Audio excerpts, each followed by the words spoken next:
दोस्तों, कहानी की शुरुआत होती है एक ऐसे खौफनाक सीन से जिसे देखकर किसी की भी रूह कांप जाए।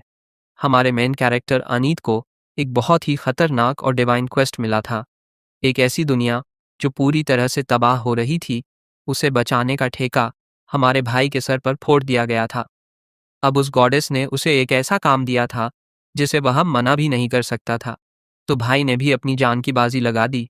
जरा सोचो यार, वह लिटरली मॉन्स्टर की एक बहुत बड़ी लाशों की पहाड़ी के ऊपर खड़ा था और ये सारे मॉन्स्टर उसने खुद अपने हाथों से मारे थे। एकदम रोंगटे खड़े कर देने वाला खून खराबा चल रहा था। एनेट की हालत देखकर तो रोना आ जाए भाई। उसका पूरा चेहरा खून से लथपथ था और उसका शरीर इतनी बुरी तरह टूट चुका था कि कोई आम इंसान तो दर्द से ही मर जाए। वह इतना ज्यादा थक चुका था कि उसकी सांसें बहुत भारी हो गई थी। उसके दिमाग में बस एक ही सवाल घूम रहा था कि हे भगवान, क्या ये मार काट अब खत्म हो गई। तभी अचानक उसका पैर खून के एक बहुत बड़े गड्ढे में पड़ता है और भाई, वह फिसल जाता है। उसके शरीर की सारी ताकत अब जवाब दे रही थी। उसने अपने मुंह से ढेर सारा खून थूका और उसकी आंखें सफ़ेद पड़ने लगीं। उसका खुद का शरीर अब उसके कंट्रोल में नहीं था। वह अपनी पीठ के बल सीधा जमीन पर धड़ाम से गिर गया। गिरते गिरते उसने आखिरी बार आसमान की तरफ देखा और धीरे धीरे बेहोशी के गहरे अंधेरे में डूबने लगा। वह वही लाशों के बीच पड़ा था और उसके शरीर के आर पार दो बड़ी बड़ी तीर घुसी हुई थी। उसका सारा आर्मर और इक्विपमेंट पूरी तरह से कचरा बन चुका था। सच बताऊं तो वह इस सबसे बहुत ज्यादा पक चुका था यार। उसके अंदर अब अपनी आंखें खुली रखने की 1% भी हिम्मत नहीं बची थी। वह बस इस भयानक दर्द से एक छोटा सा आराम चाहता था। उसने अपनी आंखें हमेशा के लिए बंद कर ली और खुद को मौत के उस खालीपन में जाने दिया। लेकिन रुको यार, पिक्चर अभी बाकी है। मौत के बाद भी इस बेचारे को शांति नहीं मिली। वह फिर से एक एकदम खाली जगह में हवा में तैर रहा था और तभी उसके चेहरे के ठीक सामने सिस्टम का एक खौफनाक मौत वाला मैसेज चमकने लगा। टोटल 31 रिग्रेशन, 17 पोसेसन और 7 री इनकारनेशन। मतलब भाई साहब, हमारा ये नमूना पूरे 55 बार मर चुका है। 55 बार। इसके बाद तो किसी का भी लाइफ से भरोसा उठ जाए। उसने बहुत भारी मन से और पूरी निराशा के साथ अपनी एक आंख खोली। कुत्तों की तरह भयानक दर्द सहने के बाद उसका एक और साइकिल पूरी तरह बेकार हो गया था। तभी उसे महसूस हुआ कि किसी ने उसके सर पर हाथ रखा है। और दोस्तों, वहां एंट्री होती है उस इंसान की जिसने ये सारा बवाल और नरक शुरू किया था। वह और कोई नहीं बल्कि वही गॉडेस थी जिसने ये सारा बवाल शुरू किया था। वह अपनी सुनहरी आंखों से घूर रही थी जिसमें कोई फीलिंग नहीं थी। ये देखकर अनिट का खून खौल उठा और उसने उसे बहुत खरी खोटी सुनाना शुरू कर दिया। वह अपने घुटनों पर बैठ गया और पागलों की तरह चिल्लाने लगा कि अब ये सब बकवास बंद करो। पर उस पत्थर दिल मैडम को कोई फर्क ही नहीं पड़ रहा था। अनिट ने पूरी तरह चिढ़कर पूछा कि क्या अब फिर से कोई नया रीइंकारनेशन मिलने वाला है क्या। बाहर से देखने में वह एकदम मस्त और परफेक्ट गॉडेस लग रही थी, पर अनिट को बहुत अच्छे से पता था कि इस मासूम चेहरे के पीछे कोई दया या रहम नहीं है। उसने गुस्से से अपने दांत पीसे। उसे सब याद आने लगा कि इस अजीब औरत ने उसे इज्जत से बुलाया नहीं था बल्कि सीधा किडनैप कर लिया था। उसे तो ठीक से याद भी नहीं कि ये हादसा कब हुआ। एक दिन किसी ने उसे खिलौने की तरह उठाया और दूसरी डायमेंशन में फेंक दिया और उसका ऑर्डर एकदम साफ था कि जाओ और एयरपोर्ट को ढूंढकर बचाओ। अब भाई, ये एयरपोर्ट कौन है या क्या है, ये तो मुझे भी नहीं पता दोस्तों।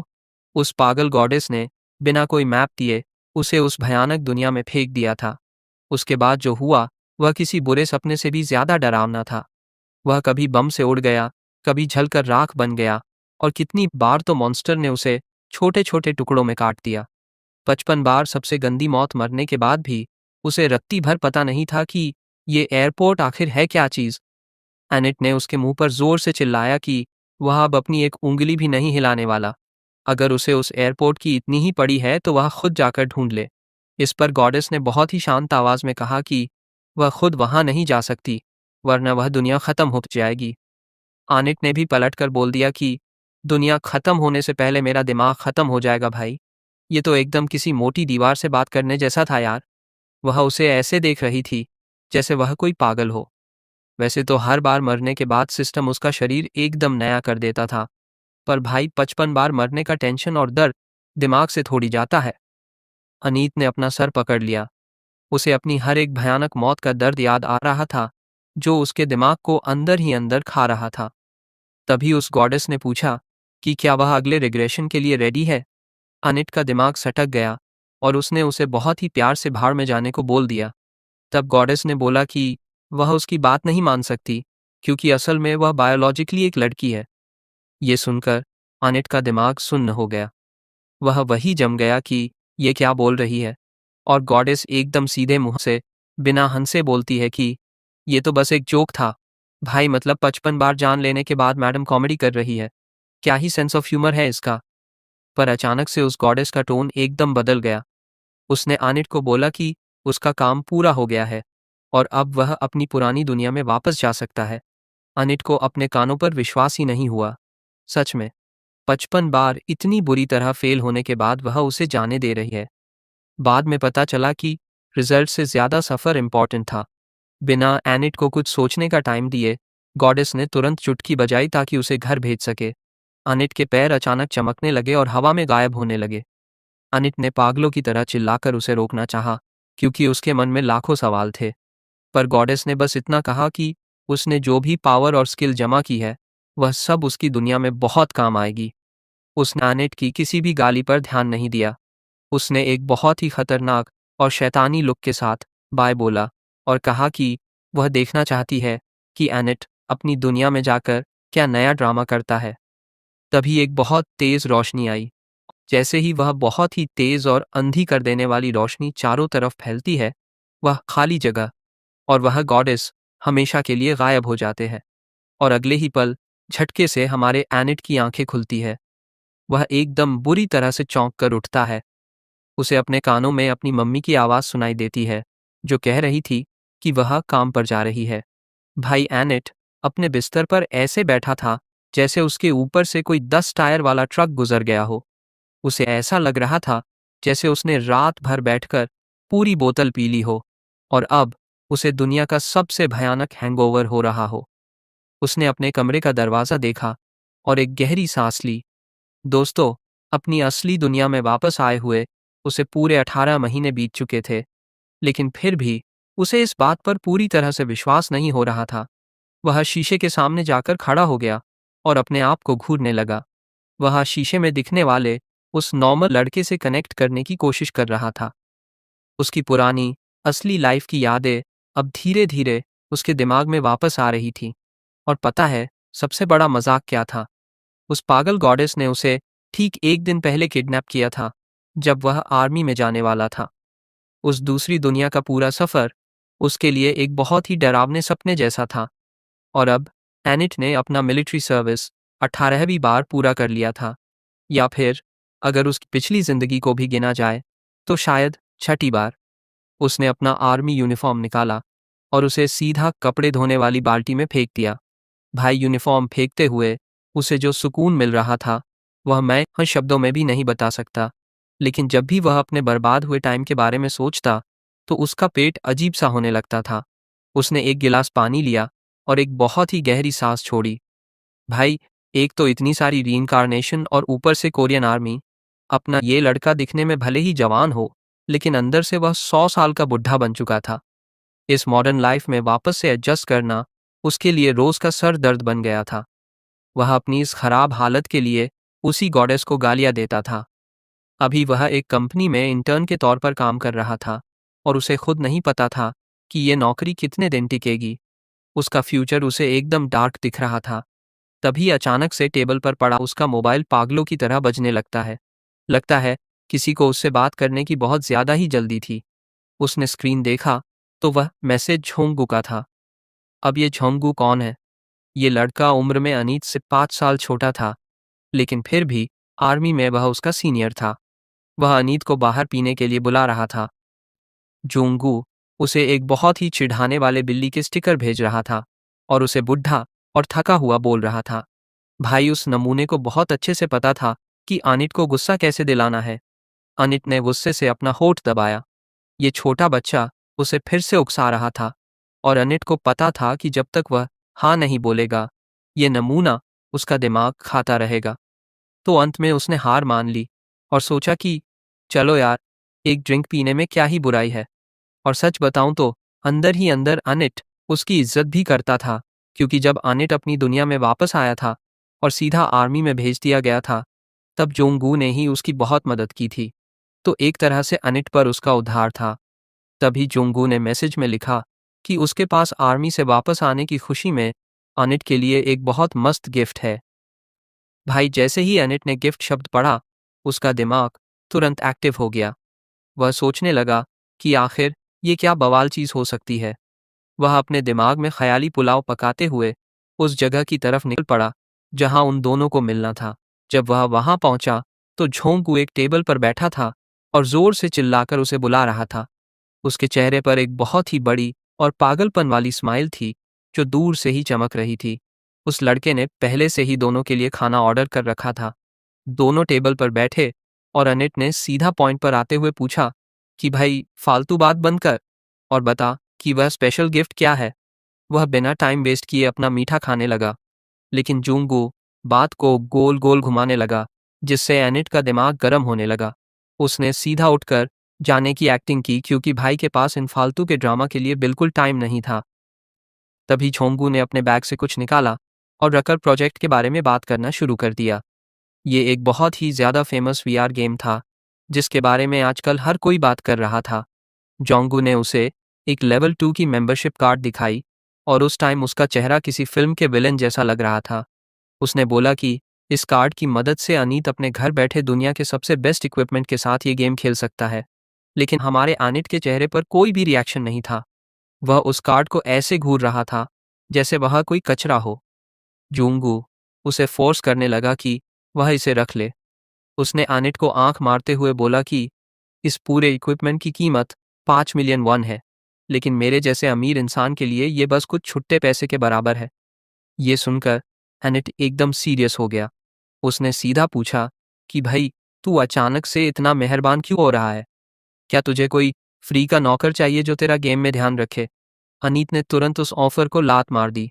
उसने साफ कह दिया कि कल से वह अपनी नई नौकरी शुरू कर रहा है और उस घर की हालत ऐसी नहीं है कि वह फालतू के गेम में अपना टाइम बर्बाद करे। मुझे अभी गेम नहीं बल्कि पैसे की ज़रूरत है भाई, एनेट ने बहुत ही कड़क आवाज़ में बोला।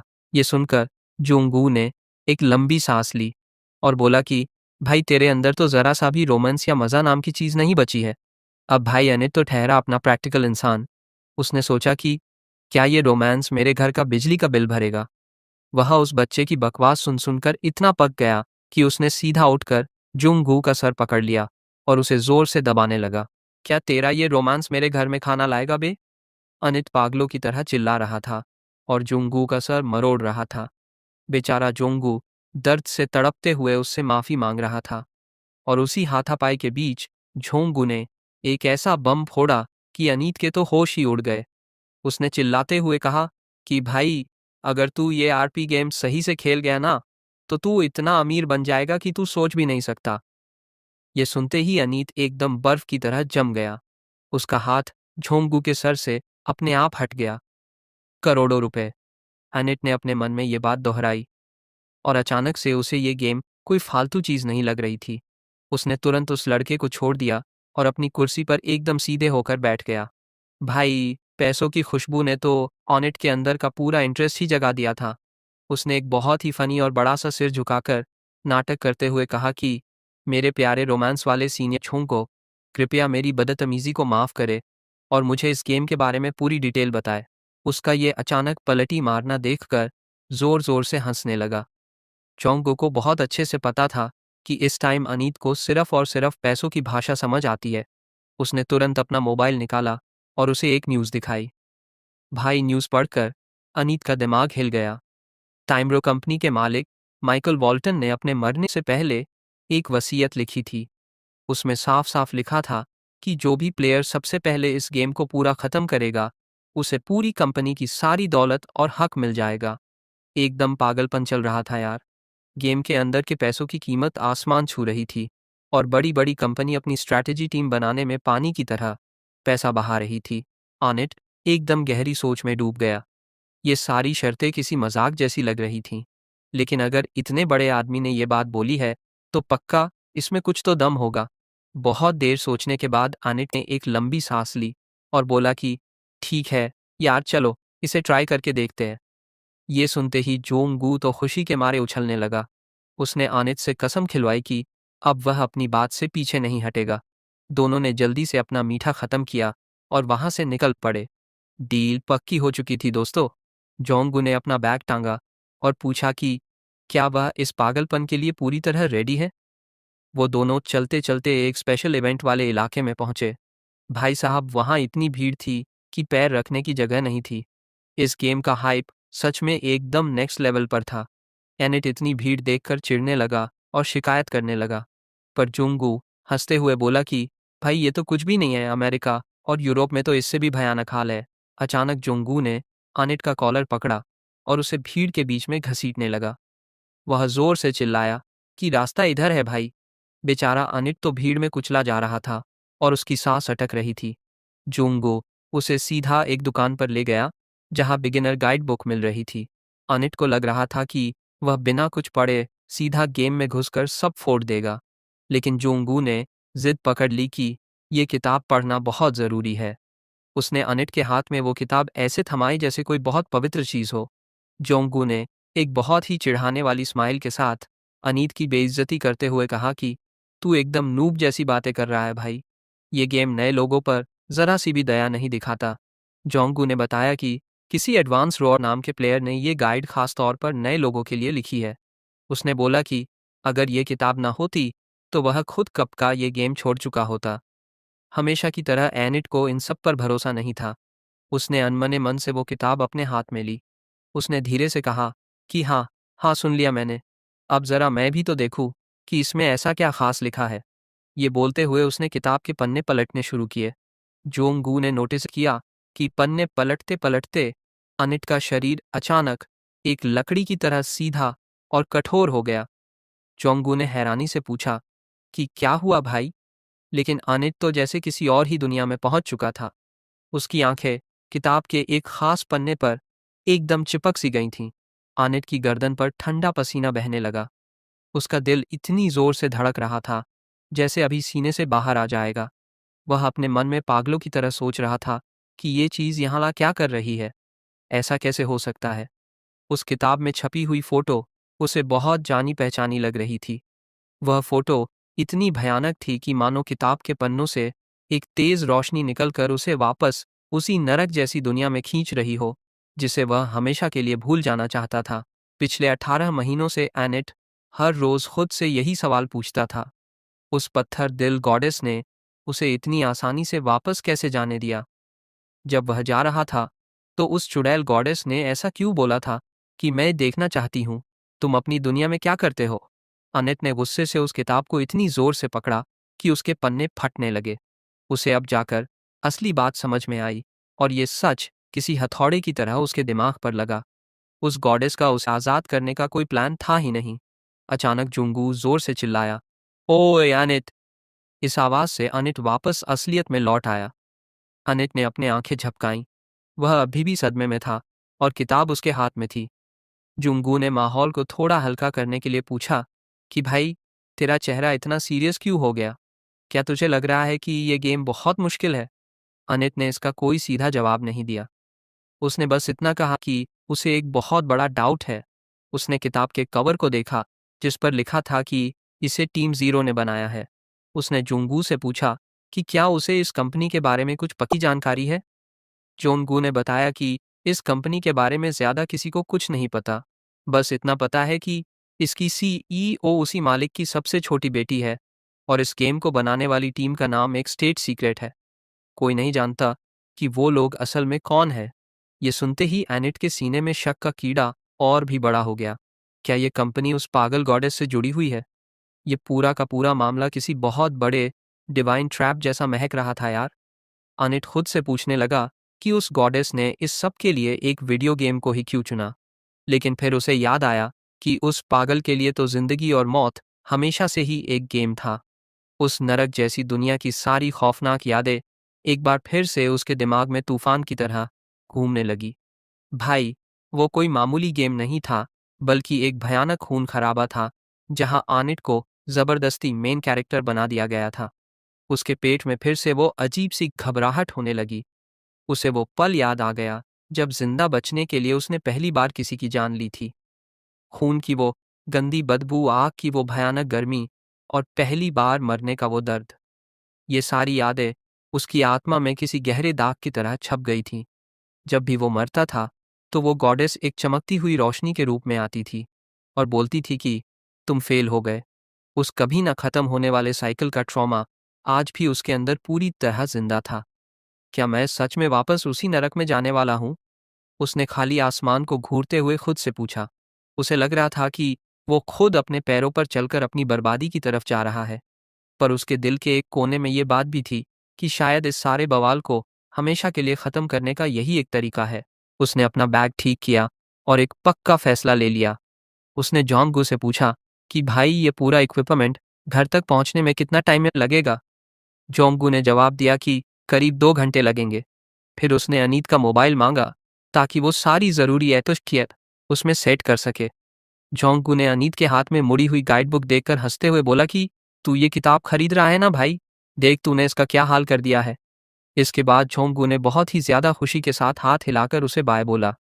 वो वहां से जाते हुए जोर से चिल्लाया कि मैं गेम के अंदर तेरा इंतजार कर रहा हूँ भाई। जैसे ही तेरा अकाउंट बन जाए मुझे बता देना। अनीत ने बहुत ही थके हुए चेहरे के साथ हाथ हिलाया। हाँ हाँ, हाँ मैं जल्दी आने की कोशिश करूंगा, उसने जवाब दिया। हालांकि उसे पता था कि वो चाहे कितनी भी तेज भागे इक्विपमेंट उससे पहले घर नहीं पहुंचेगा। कुछ देर बाद अपना अनिट घर पहुंच चुका था और वो बड़ा सा पैकेट दरवाजे पर ही रखा था। वो पैकेट दालान की रोशनी में ऐसे चमक रहा था जैसे अनिट को ललचा रहा हो। अनिट ने बहुत जोर लगाकर उसे उठाया और सोचने लगा कि भाई, उसके हाथों में 5 मिलियन का कंसोल है। उसके जैसे गरीब लड़के के लिए ये एकदम पागलपन था। उसने डिब्बा खोला और उसमें से एकदम लेटेस्ट जनरेशन का वर्चुअल रियलिटी इक्विपमेंट बाहर निकाला। उसमें बहुत सारे सेंसर्स, केबल और एक ऐसा हेलमेट था जो किसी हॉलीवुड की साइंस फिक्शन फिल्म से निकला हुआ लग रहा था। वो अपने बिस्तर पर बैठ गया और उन सेंसर वाले ब्रेसलेट को घूरने लगा। उसने धीरे से बोला। वो समझने की कोशिश कर रहा था कि आखिर ये सारी टेक्नोलॉजी काम कैसे करती है। सबसे पहले उसने उठकर अपने कमरे का दरवाज़ा अंदर से लॉक कर दिया। अभी उसकी मम्मी के काम से वापस आने में बहुत टाइम था, पर अपना भाई कोई रिस्क नहीं लेना चाहता था कि बीच में कोई उसे डिस्टर्ब करे। उसने एक मेटेलिक आवाज़ के साथ अपनी कलाई पर वो सेंसर बांध लिए। भाई सावधानी हटी, दुर्घटना घटी, एनिट ने अपने मन में सोचा। वो आगे होने वाले बवाल के लिए खुद को तैयार कर रहा था। वो हेलमेट पहनकर बिस्तर पर लेट गया और सिस्टम में से एक भिनभिनाने वाली आवाज़ आने लगी। सिंक्रोनाइजेशन का प्रोसेस चालू हो चुका था। उसकी आंखों के सामने नीले रंग के स्क्रीन हवा में तैरने लगे, जो उसके शरीर और दिमाग का डेटा स्कैन कर रहे थे। लिंक पूरी तरह से कंप्लीट हो चुका था और कैरेक्टर कस्टमाइजेशन शुरू हो गया। एनिट को अपने हाथ पैर बहुत भारी लग रहे थे, पर उसने सोचा कि शायद गेम को असली फील देने के लिए ऐसा हो रहा है। उस नमूने ने बोला था कि मैं अपना चेहरा बदल सकता हूं, तो चलो इसे थोड़ा सा चेंज करते हैं। एनिट अपने मन में प्लान बना रहा था, लेकिन तभी अचानक से सिस्टम में गड़बड़ होने लगी। भाई, ये तो बग है। इतना फेमस गेम होने के बाद भी इसमें इतने सारे एरर है। अनीत चिढ़ते हुए हवा में तैरते हुए स्क्रीन को बंद करने की कोशिश करने लगा। उसने सिस्टम को रीस्टार्ट करने के लिए एक वर्चुअल बटन दबाया, पर कुछ भी काम नहीं कर रहा था। वो पैनल एक खौफनाक एरर के सिग्नल के साथ चमकने लगा। सारे एरर मैसेज लाल रंग में बदल गए और एकदम खतरनाक लगने लगे। कैरेक्टर क्रिएशन में एरर, एग्जिस्टिंग कैरेक्टर का पता चला है। भाई, जैसे ही एनिट ने उन खराब कोड के बीच उस पागल गॉडेस का नाम पढ़ा, उसकी तो हवा ही टाइट हो गई। वो घबरा गया। उसे ऐसा लगा जैसे कोई बहुत बड़ी ताकत उसके दिमाग को जबरदस्ती खींच रही है। उसके चारों तरफ एक अजीब सी स्टैटिक इंटरफेरेंस फैल गई। उसने तुरंत अपना कनेक्शन तोड़ने की कोशिश की, पर तब तक बहुत देर हो चुकी थी। एक डिजिटल आर्मर धीरे धीरे उसके पूरे शरीर को ढकने लगा और उस सिस्टम के इंटरफेस ने बहुत ही डरावने तरीके से उसका गेम में स्वागत किया। अचानक से समुंदर की खुशबू और पक्षियों की आवाज़ उसके चेहरे पर आकर लगी। वो डिजिटल दुनिया एकदम से गायब हो गई और एक बहुत ही असली दुनिया उसके सामने आ गई। अनीत ने अपनी आंखें खोलीं और खुद को उस शहर के बंदरगाह पर खड़ा पाया। बहुत लंबा टाइम हो गया यार, उसने उस पुरानी और जानी पहचानी जगह को देखते हुए अपने मन में सोचा। तभी उसकी नज़र पास के एक शीशे पर पड़ी और अपना चेहरा देखकर वो बर्फ की तरह जम गया। शीशे में जो चेहरा दिख रहा था ना, वो इस आम जिंदगी वाले आनेट का नहीं था। वो तो उसकी आखिरी रिग्रेशन वाला रूप था, जिसका पूरा चेहरा खून से सना हुआ था। उसने अपने कांपते हुए हाथों को देखा, जो अभी भी लाल खून से रंगे हुए थे। वो अपने मन में सोचने लगा कि क्या ये उस चुड़ैल गॉड्स का कोई छिपा हुआ मैसेज है। ऐसा लग रहा था जैसे वो पागल औरत उसे मजबूर कर रही हो कि वो इस आग और नफरत से भरी दुनिया में एकदम जीरो से दोबारा शुरुआत करे। एनिट अभी इन डरावने ख्यालों में डूबा ही हुआ था कि अचानक से सिस्टम की एक टिंग आवाज ने पूरा सन्नाटा तोड़ दिया। लोपर नाम के किसी प्लेयर से फ्रेंड रिक्वेस्ट आई थी। इसे देखते ही एनिट एकदम से उछल पड़ा और उसके डरावने ख्याल टूट गए। अचानक से हुए इस बवाल के कारण उसके माथे से ठंडा पसीना बहने लगा। उसने धीरे से वो नाम पढ़ा, लोपर, और उसे तुरंत याद आ गया कि ये तो उसके उसी जिगरी दोस्त छोंगू का गेम वाला नाम है। भाई क्या कर रहा है? अचानक से उसके कान के ठीक पास एक बहुत ही खुश मिजाज आवाज गूंजी और वहां एंट्री होती है अपने जंगू की, जो एकदम किसी चमकते हुए सितारे जैसा लग रहा था। वो आते ही शिकायत करने लगा कि भाई तूने गेम में आने से पहले मुझे बताया क्यों नहीं? अपने दोस्त के उस घमंडी चेहरे और चमचमाते सुनहरे बालों को देखकर अनिट तो एकदम बुत बनकर खड़ा रह गया। जूंगू ने हैरानी से पूछा कि भाई तूने अपना अवतार एकदम असली जिंदगी जैसा बोरिंग क्यों रखा है? तूने इसे थोड़ा कूल क्यों नहीं बनाया? खैर, उसने बोला कि ये शक्ल भी तेरे ऊपर जच रही है, लेकिन उसे ये जानने की बहुत खुजली थी कि अनीत ने अपना नाम क्या रखा है।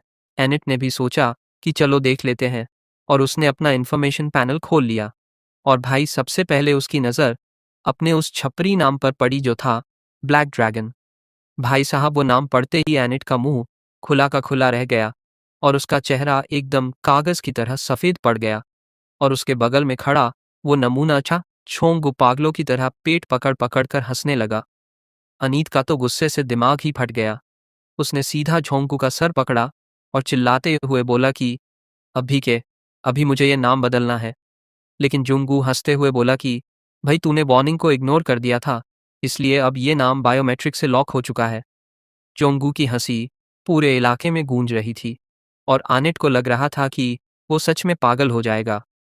उसने अपने दोस्त को पागलों की तरह झकझोरना शुरू कर दिया ताकि उसका गुस्सा थोड़ा शांत हो सके।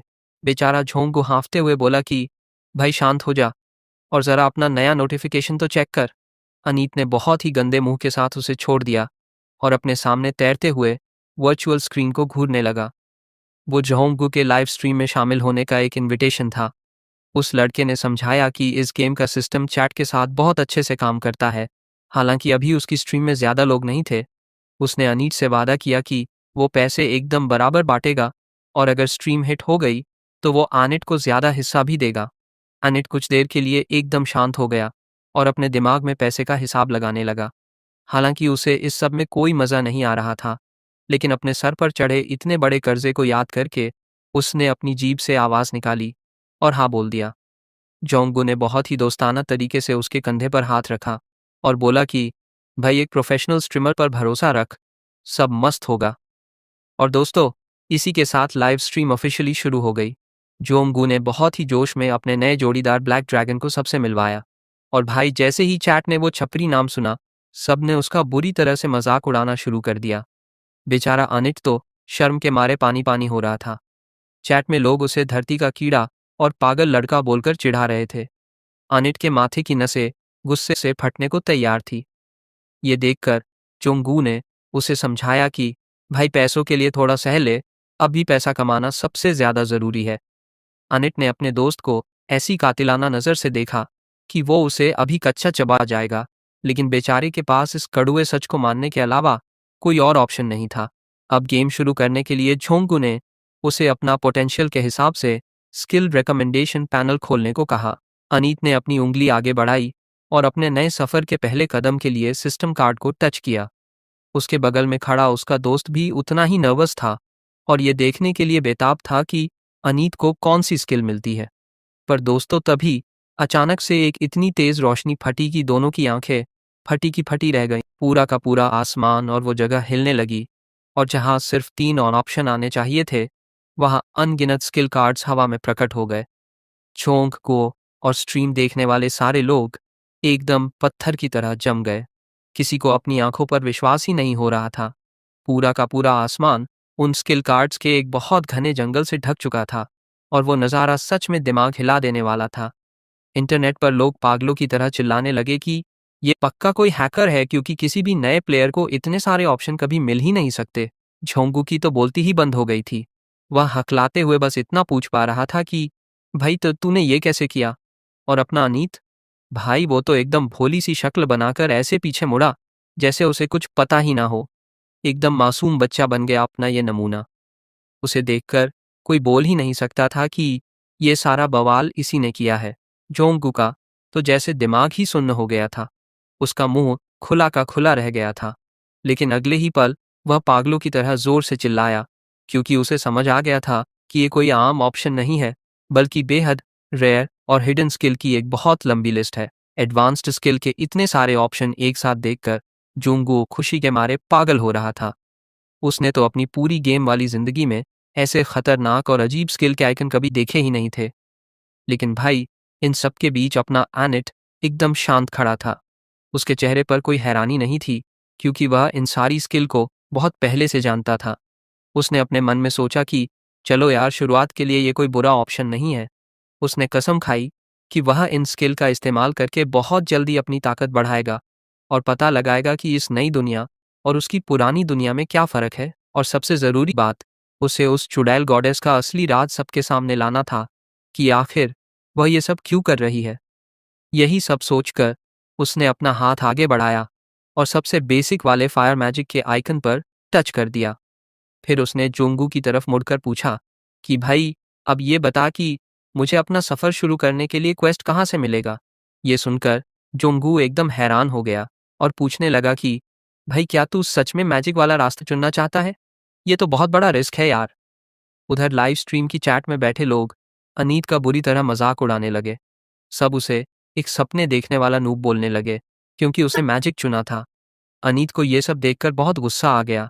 उसने चिढ़ते हुए पूछा कि क्या मैजिक सच में इतना बुरा है कि सब लोग इसके इतने खिलाफ हैं? जोनगू ने बहुत ही सीरियस होकर समझाया कि इस गेम में सबसे ज़रूरी चीज़ मास्टरी होती है और मैजिक का लेवल बढ़ाना सबसे ज़्यादा मुश्किल काम है। जब तक तुम मैक्स लेवल तक नहीं पहुंचते और तुम्हारे ऊपर वो स्टार वाला सिंबल नहीं आता, तब तक किसी प्लेयर को पता ही नहीं चलता कि उसने कितनी तरक्की की है। ये सुनकर एनिट एकदम चुप हो गया। उसे अपने पुराने दिन याद आने लगे, जब वह तेज़ बारिश में पागलों की तरह ट्रेनिंग करता था। उसे बहुत अच्छे से पता था कि अगर जिंदगी में सच में कुछ सीखना है तो सिर्फ टैलेंट और मेहनत से काम नहीं चलता, खासकर मैजिक में तो बिल्कुल नहीं। एक सही मास्टर का मिलना ही ये तय करता है कि तुम फेल होगे या पास। तो फिर मेरा मास्टर कौन है? क्या मैं खुद चुन सकता हूँ कि मुझे कौन सिखाएगा? अनीत ने एकदम मासूमियत से पूछा। उसकी ये बात सुनकर जोंगको को समझ ही नहीं आया कि वह क्या जवाब दे। वह एकदम चुप हो गया। उसने चैट में हंस रहे लोगों को शांत करने की कोशिश की और बोला कि दोस्तों, मेरे भाई को अभी गेम का सिस्टम अच्छे से समझ नहीं आया है। उसने एनिट को समझाया कि भाई, इस गेम में बस क्वेस्ट या अचीवमेंट पूरे करने होते हैं, फिर तुम्हें स्किल बुक मिल जाती है और तुम तुरंत वो मैजिक सीख जाते हो। एनिट ने अपना सर हिलाया और सोचा कि भाई, ये दुनिया तो मेरी उस पुरानी दुनिया से बहुत ज़्यादा आसान और मस्त है। उसे अपनी वो सख्त मास्टर याद आई जो उसे तब तक ट्रेनिंग करवाती थी जब तक वह थक कर ज़मीन पर गिर ना जाए और आराम के लिए भीख ना मांगने लगे। उसे याद आया कैसे वो खतरनाक औरत उस पर चिल्लाती थी कि रोना धोना बंद कर और उठ कर वापस ट्रेनिंग कर। अनीत को ऐसे पुरानी यादों में खोया हुआ देखकर झोंगू ने उसे जल्दी से जनरल स्टोर जाने को कहा, ताकि वह जूलियो नाम के एनपीसी से मैजिक बुक खरीद सके। लेकिन भाई, जैसे ही अनीत ने जूलियो का नाम सुना, उसकी आंखें एकदम तेज और खतरनाक हो गईं। उसे तुरंत याद आ गया कि ये जूलियो तो वही धोखेबाज और लालची व्यापारी है। उसने गुस्से से पूछा कि मैं उस घटिया और नीच बुड्ढे के पास क्यों जाऊं? उसने डंके की चोट पर बोला कि वह बुड्ढा एक बहुत बड़ा विलन है और उसकी दुकान में मिलने वाली सारी मैजिक बुक एकदम नकली है। भाई, एनिट की ये बिना फिल्टर वाली बात और बेइज्जती सुनकर स्ट्रीम देख रहे लोग खुशी से पागल हो गए। उन्हें ये ड्रामा इतना मस्त लगा कि किसी ने तुरंत 1000 वॉन का डोनेशन भी दे दिया। जोंग को खुशी के मारे उछल पड़ा और जूलियो को गाली देने के नाम पर मिले इस डोनेशन के लिए शुक्रिया बोलने लगा। अनीत एकदम हैरान रह गया। उसने पूछा कि क्या सच में असली पैसे मिले हैं? जोंगू ने हंसते हुए बताया कि हाँ भाई, सिस्टम का टैक्स काटने के बाद भी मुझे 500 वन तो मिल ही जाएंगे। एनिट सोचने लगा कि चलो, इस छपरी ब्लैक ड्रैगन नाम के साथ पैसे कमाना उतना भी बुरा नहीं है। पर फिर उसने चिढ़ते हुए पूछा कि क्या 1000 वॉन के लिए ये सब पागलपन करना सही है? जोंगू ने हंसते हुए बोला कि भाई, छोटे छोटे पैसे भी बहुत काम के होते हैं। उसने मजाक करते हुए कहा कि अगर अनीत और 1000 वॉन दोनों एक साथ पानी में डूब रहे हो ना, तो वह बिना सोचे सबसे पहले पैसों को बचाएगा। ये सब मजाक करने के बाद जोंगू ने एकदम पक्के तरीके से बोला कि भाई देख, अगर तुझे फायर मैजिक सीखना है तो तुझे उस हुलियो के पास जाना ही पड़ेगा। इसके अलावा कोई ऑप्शन नहीं है। लेकिन अपना अनिट कहाँ किसी की सुनने वाला था। उसने साफ मना कर दिया और जोंगू को अपने पीछे एकदम अलग रास्ते पर चलने को कहा। उसने हवा में अपना स्किल आइकन उठाया और पूरे एटीट्यूड में बोला कि मुझे किसी धोखेबाज व्यापारी की नहीं, बल्कि एक असली मैजिक मास्टर की ज़रूरत है। इतना बोलते ही उसके दिमाग में एक बहुत ही सुंदर लड़की की तस्वीर छप जाती है।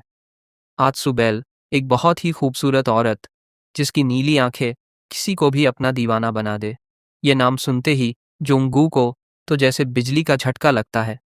वह बोलता है कि भाई, तेरा ये ज्ञानी प्लेयर बनने का नाटक तो ठीक है, पर इसे ज्यादा मत खींच, वरना स्ट्रीम देख रहे लोग भड़क जाएंगे। जोंगू ने उसे समझाया कि इस गेम के सारे प्लेयर के लिए आत्सुबेल बस एक फालतू एनपीसी है जो सिर्फ छोटे मोटे क्वेस्ट देती है। उसे एक चोर और धोखेबाज एनपीसी माना जाता है जो लोगों को लूट कर हमेशा के लिए गायब हो जाती है। पर अपना एनेट कहाँ किसी की सुनने वाला था और पूरे जोश में बोला कि मेरा रिजल्ट खुद सब साबित कर देगा, उसे भूल जा। अनिट की ये जिद देखकर जोंगू एक बहुत लंबी सांस लेता है और उधर स्ट्रीम में लोग भी इरिटेट होने लगते हैं। तब अनिट फैसला करता है कि चलो यार, इन लोगों की भी सुन ही लेते हैं, और वो अपना रास्ता बदलकर सीधा हुलियो की दुकान की तरफ निकल पड़ता है। जोंगू हैरान रह गया कि उसका भाई अचानक से लोगों की बात कैसे मान रहा है। उधर चैट में लोग शर्त लगाने लगते हैं कि अगर अनिट का प्लान काम कर गया तो जोंगू को सबके सामने एक सेक्सी डांस करना पड़ेगा। अनिट ने उसे कड़क आवाज में चुप रहने को बोला और चुपचाप पीछे आने को कहा। जोंगू ने हैरानी से पूछा कि भाई, हम इस पतली सी गली में क्यों घुस रहे हैं? अनीत ने बिना मुड़े जवाब दिया कि ये एक शॉर्टकट है। तभी एडलन पोर्ट का एक बहुत ही डिटेल्ड मैप सामने खुल जाता है और एनिट एक ऐसे खुफिया रास्ते से जा रहा था जो सिर्फ वेटरन प्लेयर को ही पता होता है। और देखते ही देखते वो दोनों हुलियो के जनरल स्टोर के ठीक सामने खड़े थे। दुकान के धुंधले शीशे के आर पार उस व्यापारी जूलियो का साया दिख रहा था, जिससे वहां का माहौल एकदम भारी हो गया था। हुलियो का नाम सुनते ही अनिट के दिमाग में अपने उस पुराने धोखे और गद्दारी की यादें ताज़ा हो गई। उसने गुस्से से अपनी मुट्ठी भींच ली। बिना किसी गलती के जेल में सड़ने की वो खौफनाक यादें किसी बुरे सपने की तरह वापस आ गई थीं। बेचारा मासूम झोंक, उसने अनीत को चेतावनी दी कि भाई, अगर किसी एनपीसी से पंगा लिया तो प्लेयर को इस गेम में सच में प्रिजन जाना पड़ सकता है। लेकिन अनीत ने तो जैसे कान में रुई डाल रखी थी। वह बहुत ही भारी और खौफनाक कदमों के साथ दरवाजे की तरफ बढ़ा। उसका हर एक कदम सामने वाले की हवा टाइट करने के लिए काफी था। उसने दरवाजे को इतनी जोर से धक्का दिया कि अंदर की रोशनी उसके बड़े से शरीर पर आकर रुकी। वह एकदम ठंडे और खतरनाक चेहरे के साथ अंदर घुसा। अंदर बैठा जूलियो एकदम नकली वाली व्यापारी मुस्कान के साथ अपने ग्राहक का स्वागत करने लगा। लेकिन दोस्तों, एनिट ने बिना किसी इज्जत या बातचीत के सीधा हुलियो की गर्दन दबोच ली। ये देखकर तो वहां सबकी आंखें फटी की फटी रह गईं। एनिट ने एकदम बर्फ जैसी ठंडी आवाज में पूछा कि क्या तू इस जन्म में भी अपनी उन्हीं गंदियों और नीच चालों से जिंदा है? उसने उस बुढ़े को एकदम ना सुधरने वाला कचरा बोला और एनिट की आंखों में उस वक्त जो आग और नफरत थी ना भाई, क्या ही बताऊं। जोंगो तो वहीं का वही लकवा मार गया। उसे समझ ही नहीं आ रहा था कि उसका इतना शांत दोस्त अचानक से ऐसा खूंखार कैसे बन गया। उधर स्ट्रीम में बैठे लोग पागलों की तरह चिल्लाने लगे। कुछ लोग तो एनिट के इस वायलेंट बिहेवियर के लिए एडमिन को रिपोर्ट करने की बात करने लगे। अनित का खौफ इतना खतरनाक था कि हुलियो उस ताकत के आगे बुरी तरह कांपने लगा। वह बुढ़ा अपनी इज्जत बचाने की कोशिश करते हुए उसे छोड़ने की भीख मांगने लगा। अनित उसे ऐसे घूर रहा था जैसे वह उसकी आत्मा में घुसकर उसके सारे काले राज बाहर निकाल लेगा। हुलियो ने जल्दी से अपना टेबल ठीक किया और इस बिगड़े हुए माहौल को शांत करने की कोशिश की। उसने तुरंत एक झूठी कहानी बनाई कि भाई, मेरे पास जो आखिरी मैजिक बुक थी वो तुम्हारे आने से ठीक पहले ही बिक गई। उसने बहुत ही नकली दुख दिखाते हुए बोला कि वो किसी और भरोसेमंद दुकान को ढूंढने में उनकी मदद करेगा, लेकिन इस दुनिया में फ्री में कुछ नहीं मिलता। इसलिए उसने अनीत से एक काम मांगा। उसने एक कहानी बनाई कि जब वो सो रहा था तो एक चोर ने उसका बैग चुरा लिया। उसने सबूत के तौर पर एक नेकलेस दिखाया और सीधा इशारा किया कि अत्सुबेल ही वो चोर है। उसने एनिट के सामने हाथ जोड़े और बोला कि उस चोर को पकड़कर उसकी दुकान के साथ इंसाफ करे। और लीजिए दोस्तों, सिस्टम पर एक नया क्वेस्ट पैनल ओपन हो गया जिसमें मिलने वाले इनाम इतने मस्त थे कि कोई भी लालच में आ जाए, पर असल में वो मौत का एक भयानक जाल था। एनिट ने छूलियो को वही पुरानी घटिया चाल चलते देखकर एक बहुत ही खतरनाक और खौफनाक मुस्कान दी। उसे अत्सुबेल याद आ गई, उसकी वो असली मास्टर जिसने उसे मैजिक का बेसिक सिखाया था, लेकिन इस हुलियो ने उसे एक मुजरिम बना दिया था। पिछली जिंदगी में अत्सुबेल का स्टूडेंट होने की वजह से अनिट को भी उसका साथी मान लिया गया था और उसे भी बिना वजह जेल में डाल दिया गया था। हुलियो अभी भी अपने मन में बहुत खुश हो रहा था। उसे लग रहा था कि उसने एक और प्लेयर को अपने जाल में फंसा लिया है और उसे बेवकूफ़ बना दिया है। पर अनिट वो दिन कभी नहीं भूल सकता था जब हुलियो के इन्हीं नकली सबूतों की वजह से सोल्जर्स ने उसे चारों तरफ से घेर लिया था। एनिट ने एक आखिरी बार एकदम ठंडी आवाज में पूछा कि क्या वो सच में अपना वादा पूरा करेगा और उसे मैजिक बुक देगा। जूलियो ने कसम खाकर बोला कि उसकी दुकान का फ्यूचर अब बस अट्सुबेल को सजा मिलने पर ही टिका है। ये सुनते ही एनिट ने अपने हाथों की मुट्ठी इतनी जोर से बंद की जैसे वो अभी उस बुढ़े का खून पी जाएगा। उसके दिल में हुलियो के लिए नफरत का पूरा समंदर उबल रहा था। हुलियो अपने मन में बहुत खुश हो रहा था कि उसने इस नए मासूम प्लेयर को कितनी आसानी से बेवकूफ़ बना दिया। उसने अनीत को जल्दी से उस चोर को पकड़ने के लिए जाने को कहा, लेकिन जैसे ही अनीत ने अपना असली रूप दिखाया, जूलियो की तो हवा ही टाइट हो गई। वह बुढ़ा बुरी तरह घबराकर ऑनेट पर चिल्लाने लगा कि वही रुक जाओ। उसे डर लगने लगा था कि ये लड़का उसकी दुकान के बीचों बीच उसका सारा नाटक खराब ना कर दे। वह शातिर इंसान अचानक से दुकान का सामान इधर उधर फेंकने लगता है ताकि लोगों को लगे कि आनेट उस पर हमला कर रहा है और उस बेचारे को सबकी दया मिल जाए। पर भाई, अपना अनिट इन छोटी मोटी चालों का बाप है। उसने एकदम कड़क आवाज में उस बुढ़े को चुप रहने को बोला और साफ बता दिया कि उसे उसका सारा घटिया खेल पता चल चुका है। अनिट ने तुरंत उस गोल्ड की थैली को अपने हाथ में वापस ले लिया और एकदम मजे लेते हुए पूछा कि क्यों बे बुढ़े, क्या तुझे किसी ने लूट लिया था? तभी सिस्टम इस पूरे बवाल को कंफर्म करता है और एक नया क्वेस्ट दे देता है, अरेस्ट द स्कैमर, और इसका इनाम था पूरे 500 गोल्ड। जूलियो की तो हालत खराब हो गई जब उसे समझ आया कि ये नया प्लेयर तो किसी प्रो से भी ज्यादा शातिर है। उधर स्ट्रीम का चैट तो खुशी और मजे से फटने लगा था। एनिट ने बिना एक सेकंड बर्बाद किए उस बुढ़े के मुंह पर एक बहुत ही जोरदार मुक्का जड़ दिया ताकि उसका वो बकवास करना हमेशा के लिए बंद हो जाए। और फिर भाई एनिट ने एक ऐसी खतरनाक हाई किक मारी कि वो स्कैमर हवा में उड़ता हुआ सीधा जमीन पर जा गिरा और दर्द से बुरी तरह चिल्लाने लगा। वो लात इतनी खतरनाक थी कि हुलियो दुकान के बड़े बड़े बैरल से टकराया और पूरी दुकान का एकदम कचरा बन गया। चोंगू और स्ट्रीम देखने वाली पूरी ऑडियंस का तो दिमाग ही सुन्न हो गया। उन्हें अपनी आंखों पर विश्वास ही नहीं हो रहा था कि एक लेवल 1 के प्लेयर ने अभी अभी एक एडवांस्ड एनपीसी को इतनी बुरी तरह धो डाला है। और एकदम किसी फिल्म के क्लाइमैक्स की तरह वहां पर गार्ड्स की एंट्री होती है। वो पूछते हैं कि यहाँ क्या बवाल चल रहा है, पर अपना अनीत एकदम शांत खड़ा था और बोला कि अब ये नाटक खत्म हो चुका है। इतनी बुरी तरह मारने के बाद भी ऑनिट के चेहरे पर जो शांति थी ना, वो किसी को भी डरा दे। तभी गेम में एक सिनेमैटिक कट सीन चलने लगता है ताकि इस इवेंट को खत्म किया जा सके और उस मुजरिम को सजा मिले। गार्ड्स हुलियो को जमीन पर घसीटते हुए ले जाते हैं, जबकि वो धोखेबाज अभी भी रो रो कर चिल्ला रहा था कि उसने कुछ नहीं किया है और वह एकदम बेकसूर है। अगले ही सीन में हम उस घटिया स्कैमर को जेल के लोहे की सलाखों के पीछे रोते हुए देखते हैं, जो अपने किए की सजा काट रहा था। अनीत ये सब एकदम कातिल लुक के साथ देख रहा था, जैसे ये उसके लिए कोई मामूली गेम नहीं था। उसे अपनी पिछली जिंदगी का वो भयानक पल याद आ जाता है जब उसे चारों तरफ से भालों से घेर लिया गया था। वह उस असल दुनिया की गंदगी और इस गेम के सिस्टम को कंपेयर कर रहा था। उसने एक बहुत ही भारी सांस छोड़ी, क्योंकि उसे याद था कि उस पिछले जन्म में चीज़ें कितनी गंदी थीं और वहाँ के गार्ड्स कितने ज़्यादा बिके हुए थे।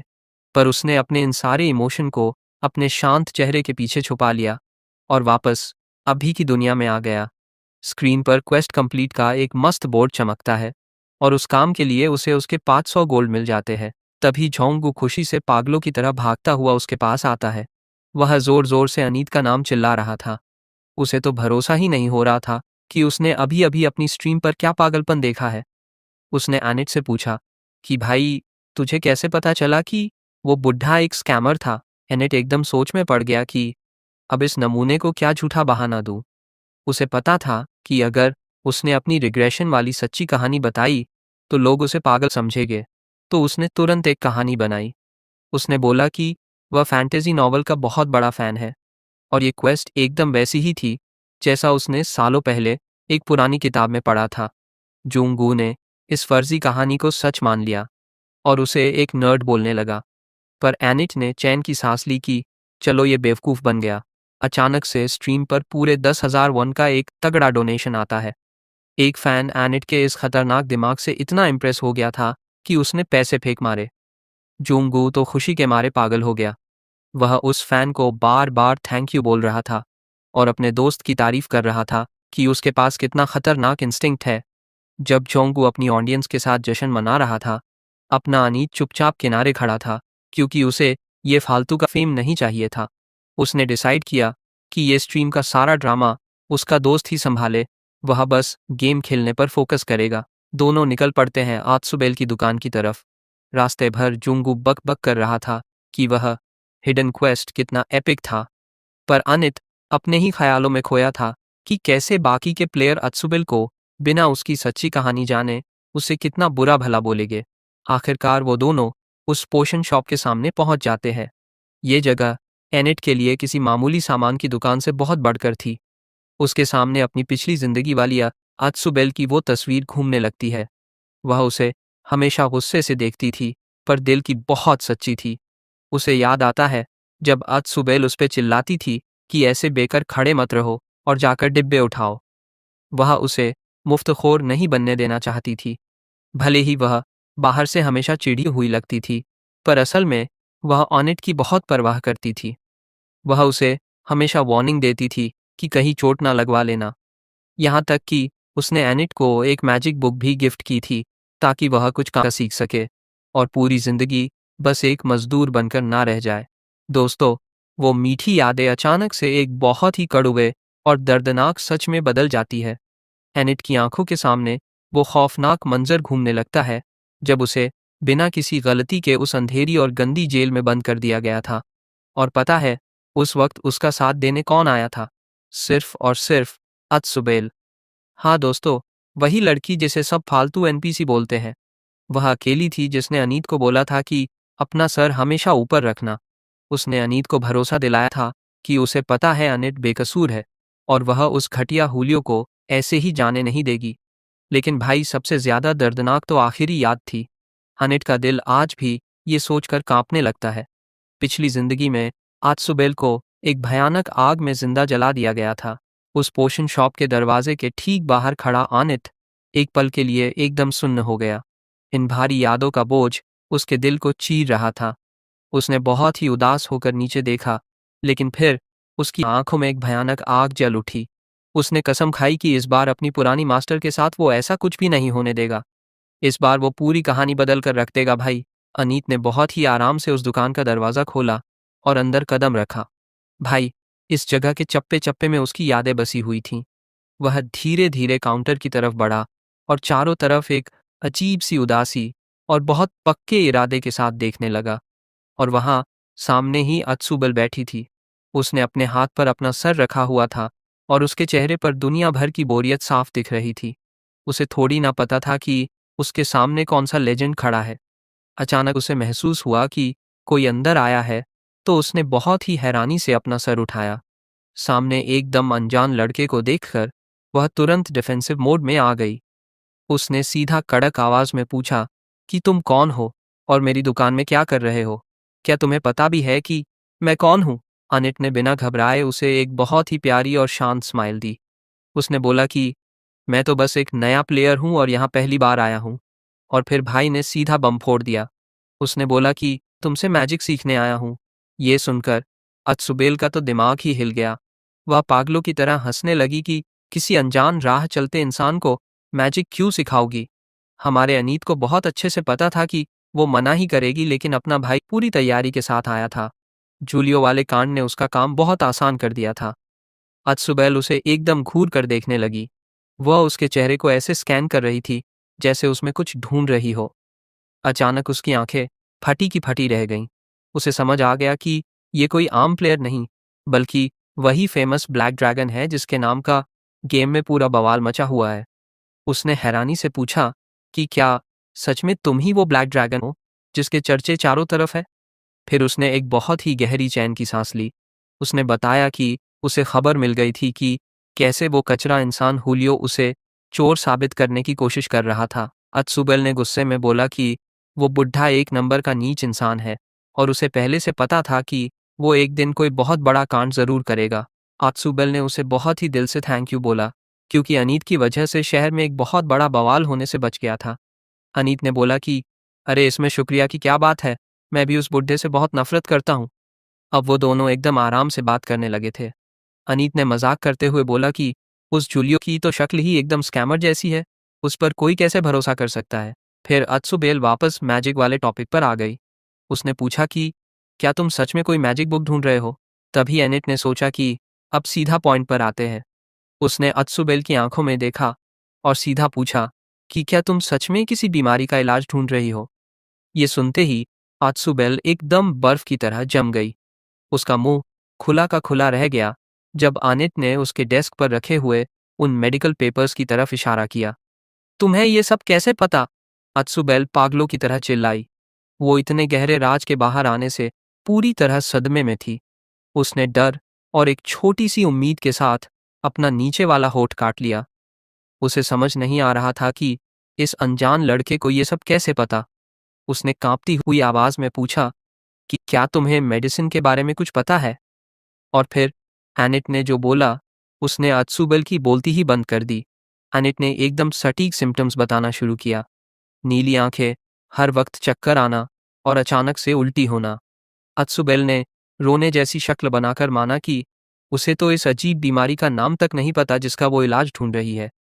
उसे याद आने लगा कि कैसे दुनिया भर के लालची और झूठे डॉक्टर ने उसे बेवकूफ़ बनाया था, और ये सोचकर उसका पूरा शरीर गुस्से से कांपने लगा। उसने अपनी सारी दौलत और इतना सारा टाइम उन झूठे लोगों पर बर्बाद कर दिया था जिन्होंने सिर्फ उसे लूटा था।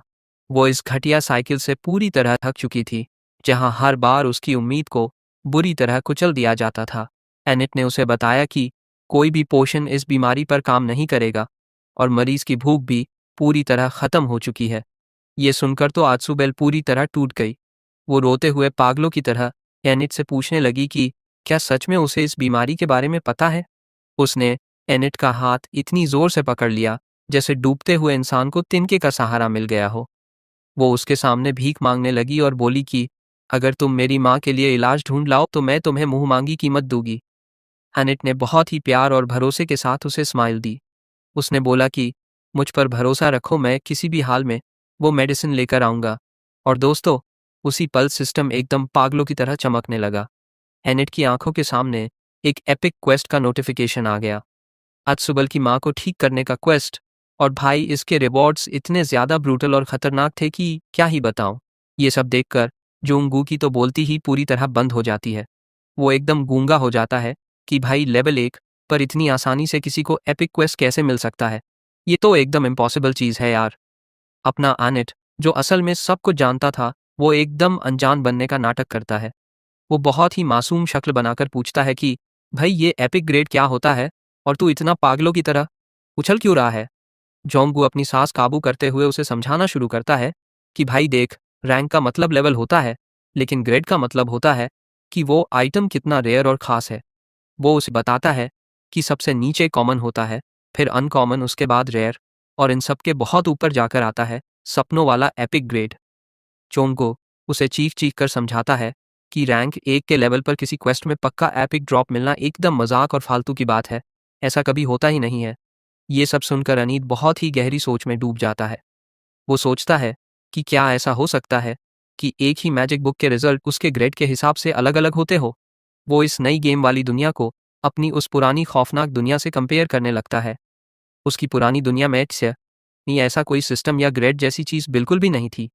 इसीलिए वो सोचने लगता है कि शायद इस गेम के लिए ये सारी नई मैकेनिक्स बनाई गई है। वो एकदम पक्के इरादे के साथ सामने देखता है। उसने मन ही मन फैसला कर लिया था कि वो इस मैजिक को खुद अपने हाथों से टेस्ट करके देखेगा, ताकि उसे पता चल सके कि ये एपिक ग्रेड असल में कितना ज़्यादा ताकतवर होता है। खैर, वापस गेम के एक्शन पर आते हैं। जोंगू एकदम पागलों जैसी खुशी के साथ अनित से पूछता है कि भाई अब बता, इस क्वेस्ट को पूरा करने के लिए हमें किस तरफ जाना है। लेकिन तभी अचानक से अनीत को एक बहुत ही अजीब सी हलचल महसूस होती है। उसे ऐसा लगता है जैसे कुछ बहुत गलत हो रहा है, और वो अपना हाथ सीधा अपने सीने पर रख लेता है। उसके आसपास की पूरी दुनिया बहुत ही खतरनाक तरीके से कांपने और हिलने लगती है। अपने दोस्त को ऐसे लड़खड़ाते हुए देखकर जोंगू बुरी तरह डर जाता है। वो पागलों की तरह चीख कर पूछता है कि भाई तुझे क्या हो गया? क्या तेरी तबीयत खराब हो रही है, या तेरे साथ कुछ बहुत बुरा होने वाला है? तभी अनीत के शरीर से नीले रंग की चिंगारियां निकलने लगती है। वो हकलाते हुए बस इतना बोल पाता है कि मेरी मम्मी। इसका मतलब था कि असल दुनिया में कुछ बहुत भारी कांड हो गया है। और देखते ही देखते, पलक झपकते ही एनिट का एवटार पूरे मैप से गायब हो जाता है।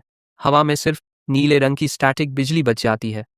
बेचारा झोंगू बीच सड़क पर एकदम अकेला खड़ा रह जाता है। उसकी आंखें फटी की फटी रह गई थीं, और उसे कुछ भी समझ नहीं आ रहा था कि अभी अभी उसके पार्टनर के साथ क्या हादसा हुआ है।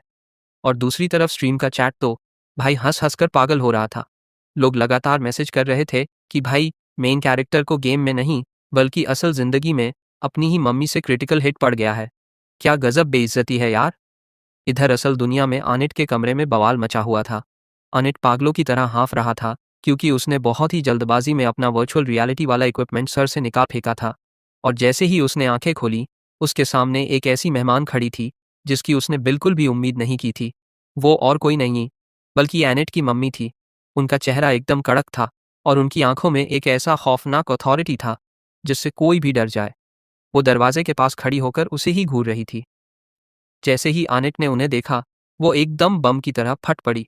वो तुरंत आगे आई और एनिट को पीटना और थप्पड़ मारना शुरू कर दिया। वो जोर जोर से चिल्ला रही थी कि तूने अपने कमरे का दरवाज़ा अंदर से लॉक क्यों किया था? अनिट कभी भी अपना दरवाज़ा लॉक नहीं करता था, इसलिए उसकी मम्मी का दिमाग पूरी तरह गर्म हो चुका था। अनिट अपने आप को उन थप्पड़ों से बचाते हुए उन्हें शांत करने की कोशिश करने लगा। उसने हाथ से इशारा करते हुए उस गेम के इक्विपमेंट को दिखाया जो जोंगू ने उसे आर्मी से वापस आने की खुशी में गिफ्ट किया था। उसने जल्दी जल्दी अपनी मम्मी को समझाया कि उसके दोस्त ने बहुत जिद की थी कि अब जब वो वापस आ गया है तो दोनों साथ में गेम खेलेंगे। लेकिन उसकी मम्मी ने बहुत ही शक भरी नज़रों से उस मशीन को देखा और पूछा कि क्या तू इस फालतू डब्बे की बात कर रहा है? थोड़ी देर बाद उनकी मम्मी का गुस्सा थोड़ा सा शांत हुआ, क्योंकि उन्होंने इस गेम के बारे में टीवी न्यूज़ पर बहुत सुना था। लेकिन फिर भी उन्होंने एकदम सीरियस होकर एनिट को वार्निंग दी कि उसे इस स्क्रीन के सामने अपना ज़्यादा टाइम बर्बाद नहीं करना चाहिए। अपना भाई अभी भी थोड़ा डरा हुआ था। उसने कसम खाते हुए बोला कि वो सिर्फ अपने फ्री टाइम में ही गेम खेलेगा, खासकर इसलिए क्योंकि कल से ही उसकी नई इंटर्नशिप वाली नौकरी शुरू होने वाली है। इंटर्नशिप का नाम सुनते ही उसकी मम्मी एकदम से रुक गई। वो बहुत ही ज़्यादा हैरानी से उसे देखने लगी और पूछने लगी कि क्या सच में उसे वो इंटर्न वाली नौकरी मिल गई है जिसके पीछे वो इतने दिनों से पागल था। लेकिन भाई, ये शांति ज़्यादा देर तक नहीं टिकी। वो वापस से एनिट पर हमला कर देती है, और इस बार इसलिए क्योंकि एनिट ने नौकरी के सारे फॉर्म और पेपर का काम अकेले ही कर लिया था और अपनी मम्मी को इसके बारे में नहीं बताया था। एनिट बेचारा अपने चेहरे को उन थप्पड़ों से बचाने की पूरी कोशिश कर रहा था, जबकि उसकी मम्मी गुस्से से लाल होकर उस पर चिल्ला रही थी कि वो उनसे बातें क्यों छुपाता है। तभी भाई एकदम खतरनाक रिफ्लेक्स दिखाते हुए अनीत अपनी मम्मी का एक थप्पड़ हवा में ही रोक लेता है। वो हंसते हुए मजाक करने लगता है कि वाह, आखिरकार मैंने आपका एक और ब्लॉक कर ही लिया। पर उसकी मम्मी भी कहाँ पीछे हटने वाली थी। उन्होंने तुरंत ताना मारते हुए बोला कि इसे कोई असली ब्लॉक नहीं बोलते, और वो वापस उसे खरी खोटी सुनाने लगी। वो शिकायत करने लगी कि ये कोई नॉर्मल बात नहीं है कि आर्मी से आते ही एक माँ को अपने बेटे पर नौकरी ढूंढने के लिए इतना दबाव डालना पड़े। ये सुनकर अनिट के चेहरे से हंसी गायब हो गई और वो एकदम सीरियस हो गया। उसने अपनी मम्मी को बहुत ही समझदारी से बताया कि ये उसका आखिरी सेमेस्टर है और उसे सच में अब अपना करियर बनाने पर ध्यान देना ही पड़ेगा। अपने बेटे के इस पक्के इरादे और समझदारी वाली बात को सुनकर उसकी मम्मी कुछ पल के लिए एकदम शांत हो गई। वो बिना कुछ बोले बस एनिट को बहुत ही गहरी और शांत नज़रों से देखने लगी और उसकी बातों को अपने दिमाग में समझने की कोशिश करने लगी। उनका चेहरा एकदम पत्थर जैसा सख्त था, जिसमें कोई इमोशन नहीं दिख रहा था। आखिरकार उनका गुस्सा थोड़ा ठंडा होता है और वो हार मान लेती है। वो अनिट को याद दिलाती है कि बेटा, तेरी ये नई कंपनी एनसोमडो में है, इसलिए तुझे कल सुबह बहुत जल्दी उठना पड़ेगा। कमरे से बाहर जाने से पहले वो एकदम कड़क आवाज में उसे एक आखिरी वार्निंग देती है। खबरदार, जो तूने कल सुबह का नाश्ता छोड़ा तो। उन्होंने नोटिस कर लिया था कि इस नमूने ने आज पूरे दिन कुछ भी ढंग का नहीं खाया था। और धड़ाम, वो इतनी जोर से दरवाज़ा बंद करके जाती है कि बेचारा आनिट बस अपना मुंह खोले ही रह जाता है।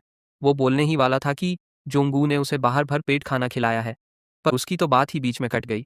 दरवाज़ा बंद होते ही अपना मेन कैरेक्टर धड़ाम से अपने बिस्तर पर गिर पड़ता है। भाई, उसने एक बहुत ही लंबी और गहरी चैन की सांस ली। आज तो वो अपनी इस खतरनाक और गुस्से वाली मम्मी के कहर से बाल बाल बच गया था यार। जब उसकी नज़र घड़ी पर पड़ती है तो उसकी आंखें फटी की फटी रह जाती है। भाई, टाइम बहुत ज़्यादा हो चुका था। उसे अंदर ही अंदर बहुत बुरा भी लग रहा था कि उसने बेचारे जोंगू को लाइव स्ट्रीम के बीच में ऐसे ही अकेला छोड़ दिया। और उधर गेम की दुनिया में क्या बवाल चल रहा था। बेचारा जोंगू शहर के बीचों बीच सड़क पर खड़ा होकर पागलों की तरह चिल्ला रहा था और रो रहा था, पर आसपास से गुजरने वाला कोई भी प्लेयर उस पर ध्यान ही नहीं दे रहा था। सब उसे पूरी तरह इग्नोर कर रहे थे। अपना जोंगो शहर के बीचों बीच अकेला खड़ा होकर जोर जोर से रो रहा है और पागलों की तरह चिल्ला रहा है, पर आसपास से गुजरने वाले सारे प्लेयर उसे ऐसे इग्नोर कर रहे हैं जैसे वो कोई सस्ता और फालतू एनपीसी हो। इधर रियल लाइफ में तो इंटरनेट पर तहलका मच चुका है दोस्तों। सोशल मीडिया और आरपीजी कम्युनिटी में उस हिडन इवेंट की खबर ऐसे फैल रही है जैसे सूखे जंगल में आग लगती है। अटसुबल की उस एपिक क्वेस्ट के चर्चे हर एक प्लेयर की जुबान पर है। लोग उस स्ट्रीम के स्क्रीनशॉट पागलों की तरह शेयर कर रहे हैं और सबके दिमाग फट चुके हैं कि भाई, एक कल के आए नूब प्लेयर को इतनी खतरनाक और बड़ी क्वेस्ट कैसे मिल गई। कमेंट सेक्शन में तो अलग ही महायुद्ध चल रहा है। बहुत सारे लोग जल भुनकर बोल रहे हैं कि ये सब एकदम फेक है और इस स्ट्रीमर ने व्यूज़ और फॉलोअर बढ़ाने के लिए पक्का कोई वीडियो एडिटिंग की है। अब सीधे चलते हैं शहर के दूसरे कोने में, जहाँ एक लड़का अपनी टैबलेट पर ये सारे कमेंट बहुत ही ध्यान से पढ़ रहा है। इसके चेहरे पर बोरियत और अविश्वास साफ झलक रहा है। ये अपना JAKM है, जो एक छोटी वीडियो गेम कंपनी का थका हारा एनालिस्ट है। इसकी शक्ल देखकर ही लग रहा है कि ये अपनी रोज की बोरिंग नौकरी से एकदम पक चुका है। JAKM इस पूरे ड्रामे को देखकर सोचता है कि ये पक्का किसी छोटे स्ट्रीमर की कोई सस्ती मार्केटिंग स्ट्रैटेजी है ताकि वो रातों रात फेमस हो सके। वो अपनी खुजली मिटाने के लिए तुरंत अपने डेटाबेस में सर्च करता है, पर भाई का दिमाग तब खराब हो जाता है जब उसे सिस्टम में उस स्ट्रीम का कोई भी क्लियर रिकॉर्ड या लॉग नहीं मिलता। फिर उसकी नज़र उस स्ट्रीमर के साथी के नाम पर पड़ती है, ब्लैक ड्रैगन, और वो मन ही मन हंसता है कि भाई, ये कैसा छपरी और बच्चों वाला नाम रख लिया है इस नमूने ने। एनालिस्ट भाई स्क्रीन को बिना पलक झपकाए घूरता ही रहता है। उसे अंदर से एक बहुत ही स्ट्रांग फील आ रहा है कि कुछ तो गड़बड़ है, ये मामला इतना सीधा नहीं है जितना दिख रहा है। आखिरकार वो गुस्से में अपनी डेस्क पर जोर से मुक्का मारता है और कसम खाता है कि वो इस एपिक इवेंट के पीछे का पूरा सच खुद अपने दम पर बाहर निकाल कर लाएगा। अब वापस गेम में आते हैं, जहाँ अपना जोंगू अभी भी अकेला खड़ा इंतजार कर रहा है। वो एकदम हारा हुआ और कंफ्यूज लग रहा है कि आखिर उसका दोस्त अचानक कहाँ गायब हो गया। बेचारे जोंगू का चैट बॉक्स सवालों से भर चुका है और वो अपनी ऑडियंस को शांत करने की पूरी जान लगाकर कोशिश कर रहा है। वो घबराते हुए सबको बताता है कि ब्लैक ड्रैगन कोई रैंडम बंदा नहीं है, बल्कि आर्मी में उसका पुराना साथी है और वो उसका सीनियर रह चुका है। वो सफाई देता है कि शायद उसे घर का कोई बहुत ज़रूरी काम आ गया होगा, इसलिए वो अचानक ऑफलाइन चला गया। पर यार, बोलते बोलते जो जोंगू एकदम बर्फ की तरह जम जाता है। उसकी नज़रें अपनी स्ट्रीम की UI पर अटक जाती है। उसे दिखता है कि उसके चैनल के स्टैट्स के साथ कुछ बहुत ही अजीब और ख़तरनाक हो रहा है। अचानक उसकी स्क्रीन पर एक नोटिफिकेशन बहुत ही तेज़ चमकता है और भाई, उसके व्यूअर्स का ग्राफ रॉकेट की तरह सीधा आसमान फाड़कर ऊपर जा रहा है। जोंगू तो उन बढ़ते हुए नंबर्स को देखकर हक्का बक्का रह जाता है। उसका चैट बॉक्स अब उस टैलेंटेड न्यू प्लेयर यानी अनीत के बारे में सवालों से बाढ़ की तरह भर गया है। लोग पागलों की तरह पूछ रहे हैं कि वो कहाँ गया, जब जुंगू को पता चलता है कि उसकी स्ट्रीम पूरी आरपीजी कम्युनिटी में नंबर 1 ट्रेंड कर रही है, तो वो खुशी और टेंशन के मारे पागल हो जाता है। वो बुरी तरह तड़पते हुए अपने दोस्त एनिट को कांटेक्ट करने की कोशिश करता है ताकि वो जल्दी से जल्दी गेम में वापस आ सके और वो इस हाइप का पूरा फायदा उठा सके। उसी वक्त जोंगू के पास अनिट का एक डायरेक्ट मैसेज आता है। अनिट उससे अचानक ऑफलाइन जाने के लिए माफ़ी मांगता है और बताता है कि कल उसका कंपनी में पहला दिन है, इसलिए उसे जल्दी सोना पड़ेगा। भाई जोंगू तो ये मैसेज पढ़कर एक लंबी सांस लेता है। उसकी छाती चौड़ी हो जाती है और उसे समझ आ जाता है कि ये पूरी सिचुएशन उसके स्ट्रीमर करियर के लिए किसी गोल्डन अपॉर्चुनिटी से कम नहीं है। उसकी तो मानो लॉटरी लग गई हो दोस्तों। और सोने पे सुहागा ये कि अपना अनिट जाते जाते एक और मैसेज भेज देता है जिसमें ऑडियंस को पागल बनाए रखने के लिए एकदम टॉप सीक्रेट जानकारी थी। जूंगो उस मैसेज को देखकर एक बहुत ही शातिर और कमीनी स्माइल देता है। वो समझ जाता है कि अब जलवा दिखाने का टाइम आ गया है। वो पूरी एनर्जी के साथ कैमरा की तरफ देखता है और अपने व्यूअर्स से चिल्लाकर कहता है कि दोस्तों, माना कि ब्लैक ड्रैगन चला गया है, लेकिन वो हमारे लिए इस खतरनाक क्वेस्ट का एक बहुत ही भयंकर क्लू छोड़ कर गया है। फिर वो स्क्रीन पर वो मैसेज दिखाता है जिसमें साफ साफ लिखा था कि अत्सुबेल की बीमारी का इलाज बॉम्ब स्लाइम से मिलेगा। वो सबको पक्का वादा करता है कि वो और भी कई सारे राज खोलेगा और ब्लैक ड्रैगन के बिना भी इस गेम में तबाही मचाएगा। अब सीन कट होता है और अगली सुबह का नज़ारा दिखता है। हम देखते हैं सोमदो शहर की बड़ी बड़ी कांच की इमारतें जो सूरज की रोशनी में एकदम चमक रही है। अपना अनीत एकदम झकास फॉर्मल सूट पहनकर एंट्री मारता है। वो थोड़ा नर्वस लग रहा है और बार बार अपना फ़ोन चेक कर रहा है कि कहीं वो किसी गलत बिल्डिंग में तो नहीं आ गया। वो मेन गेट के सामने खड़ा होकर एक लंबी सांस लेता है और खुद को हिम्मत देता है कि बेटा, आज तेरा कॉर्पोरेट दुनिया में पहला दिन है, इज्जत बचाकर रखना। वो चौथे फ्लोर पर जाता है और एनसॉम्बो कंपनी के ऑफिस में घुसता है। अंदर जाते ही वो एकदम इज्जत के साथ झुककर सबको नमस्ते करता है। पर भाई, यहाँ तो कोई उसे घास तक नहीं डाल रहा। पूरा ऑफिस मछली बाजार बना हुआ है। बैकग्राउंड में वही अपना खड़ूस JAIM पूरी ताकत से चिल्ला रहा है कि कल बिना रिपोर्ट किए लैब में कौन गया था। वहाँ चुपचाप खड़ा रहता है और तभी JAA अकीम की नज़र इस नए इंटर्न पर पड़ती है। उसे देखते ही JAA अकीम का दिमाग और ख़राब हो जाता है और वो फ्रस्ट्रेशन में फट पड़ता है। वो बुरी तरह ताने मारता है कि क्या HR वालों ने भांग पी रखी है जो मुझे इस नए लड़के के बारे में कुछ नहीं बताया। क्या इस कंपनी में कोई अपना काम सही से कर भी रहा है या नहीं। वो अनीत को एकदम नीची और नफरत भरी नज़रों से घूरता है और मुंह से एक अजीब सी आवाज़ निकालता है। पर अपना अनीत भी 55 बार मकर आया है उसे। इन सब चिल्लम चिल्ली से कोई फर्क नहीं पड़ता। वो बस आराम से खड़ा ऑफिस का तमाशा देख रहा है। बिना टाइम वेस्ट किए लिमिनो नाम के एक एम्प्लॉय को ऑर्डर देता है कि वो इस नए इंटर्न को संभाले और उसे कॉन्फ्रेंस रूम तैयार करने ले जाए। लिमिनो ने नीले रंग की शर्ट पहनी हुई है और वो देखने में थोड़ा शरीफ और अच्छा इंसान लग रहा है। वो मुस्कुराकर अनीत का वेलकम करता है और कहता है कि कोई भी परेशानी हो तो वो उससे पूछ सकता है। वो एनिट को अपना बैग रखने को बोलता है और उसे उसके पहले दिन के काम के लिए अपने साथ ले जाता है। और दोस्तों, क्या आप गेस कर सकते हो कि एनिट का पहला महाभयंकर काम क्या था? भाई, उसे कॉन्फ्रेंस रूम का व्हाइट बोर्ड साफ करने का काम मिला था। पर एनिट बिना कोई नखरे किए चुपचाप डस्टर उठाता है और बोर्ड के सारे निशान मिटाने लगता है। तभी वहाँ अचानक एक आदमी की एंट्री होती है जो पूछता है कि तुम दोनों अकेले यहाँ क्या कर रहे हो। ये बंदा कोई और नहीं बल्कि वहाँ का टीम लीडर है। इसके चेहरे पर एक अलग ही घमंड है। इसने एक सफ़ेद कोट पहना है और हाथ में कॉफ़ी का कप पकड़ा हुआ है। एकदम टिपिकल बॉस वाली फीलिंग दे रहा है। ली माइनो जल्दी से एनिट को इंट्रोड्यूस करवाता है कि ये हमारा नया इंटर्न है। अपना संस्कारी एनिट एकदम नीचे झुककर उसे रिस्पेक्ट देता है और कहता है कि सर, मैं यहाँ सब कुछ सीखने के लिए अपनी पूरी जान लगा दूंगा। पर वो घमंडी बॉस एकदम रूखेपन से जवाब देता है कि तुम्हें यहाँ कोई जान लगाने की ज़रूरत नहीं है। बस उतना ही करना जितना तुम्हें ऑर्डर दिया जाए। अपना ज़्यादा दिमाग मत चलाना।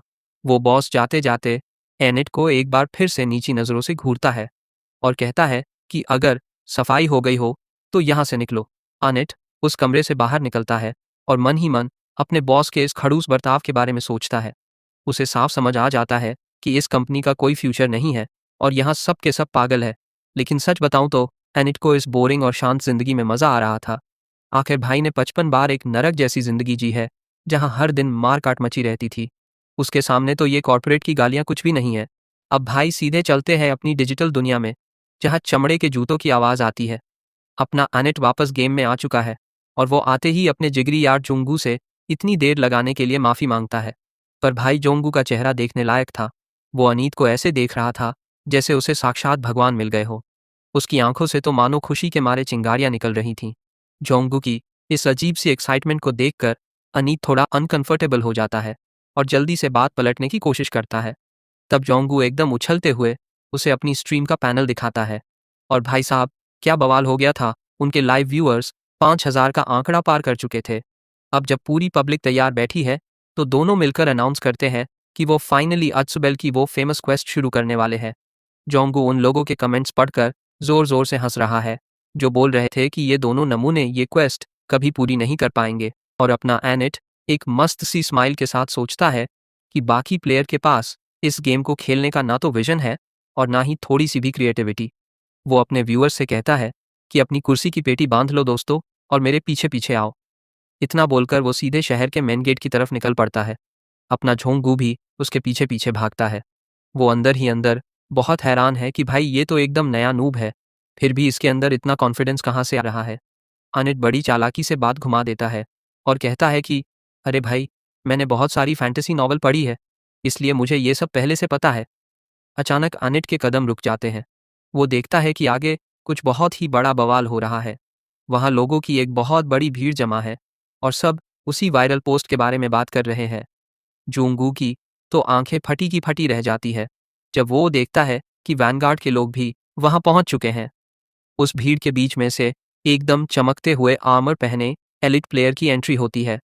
उनमें से एक हैवी नाइट सबसे अलग ही चमक रहा था, जिसने सिर से पैर तक सिल्वर आर्मर और एक बहुत ही मस्त पर्पल रंग की केप पहनी हुई थी।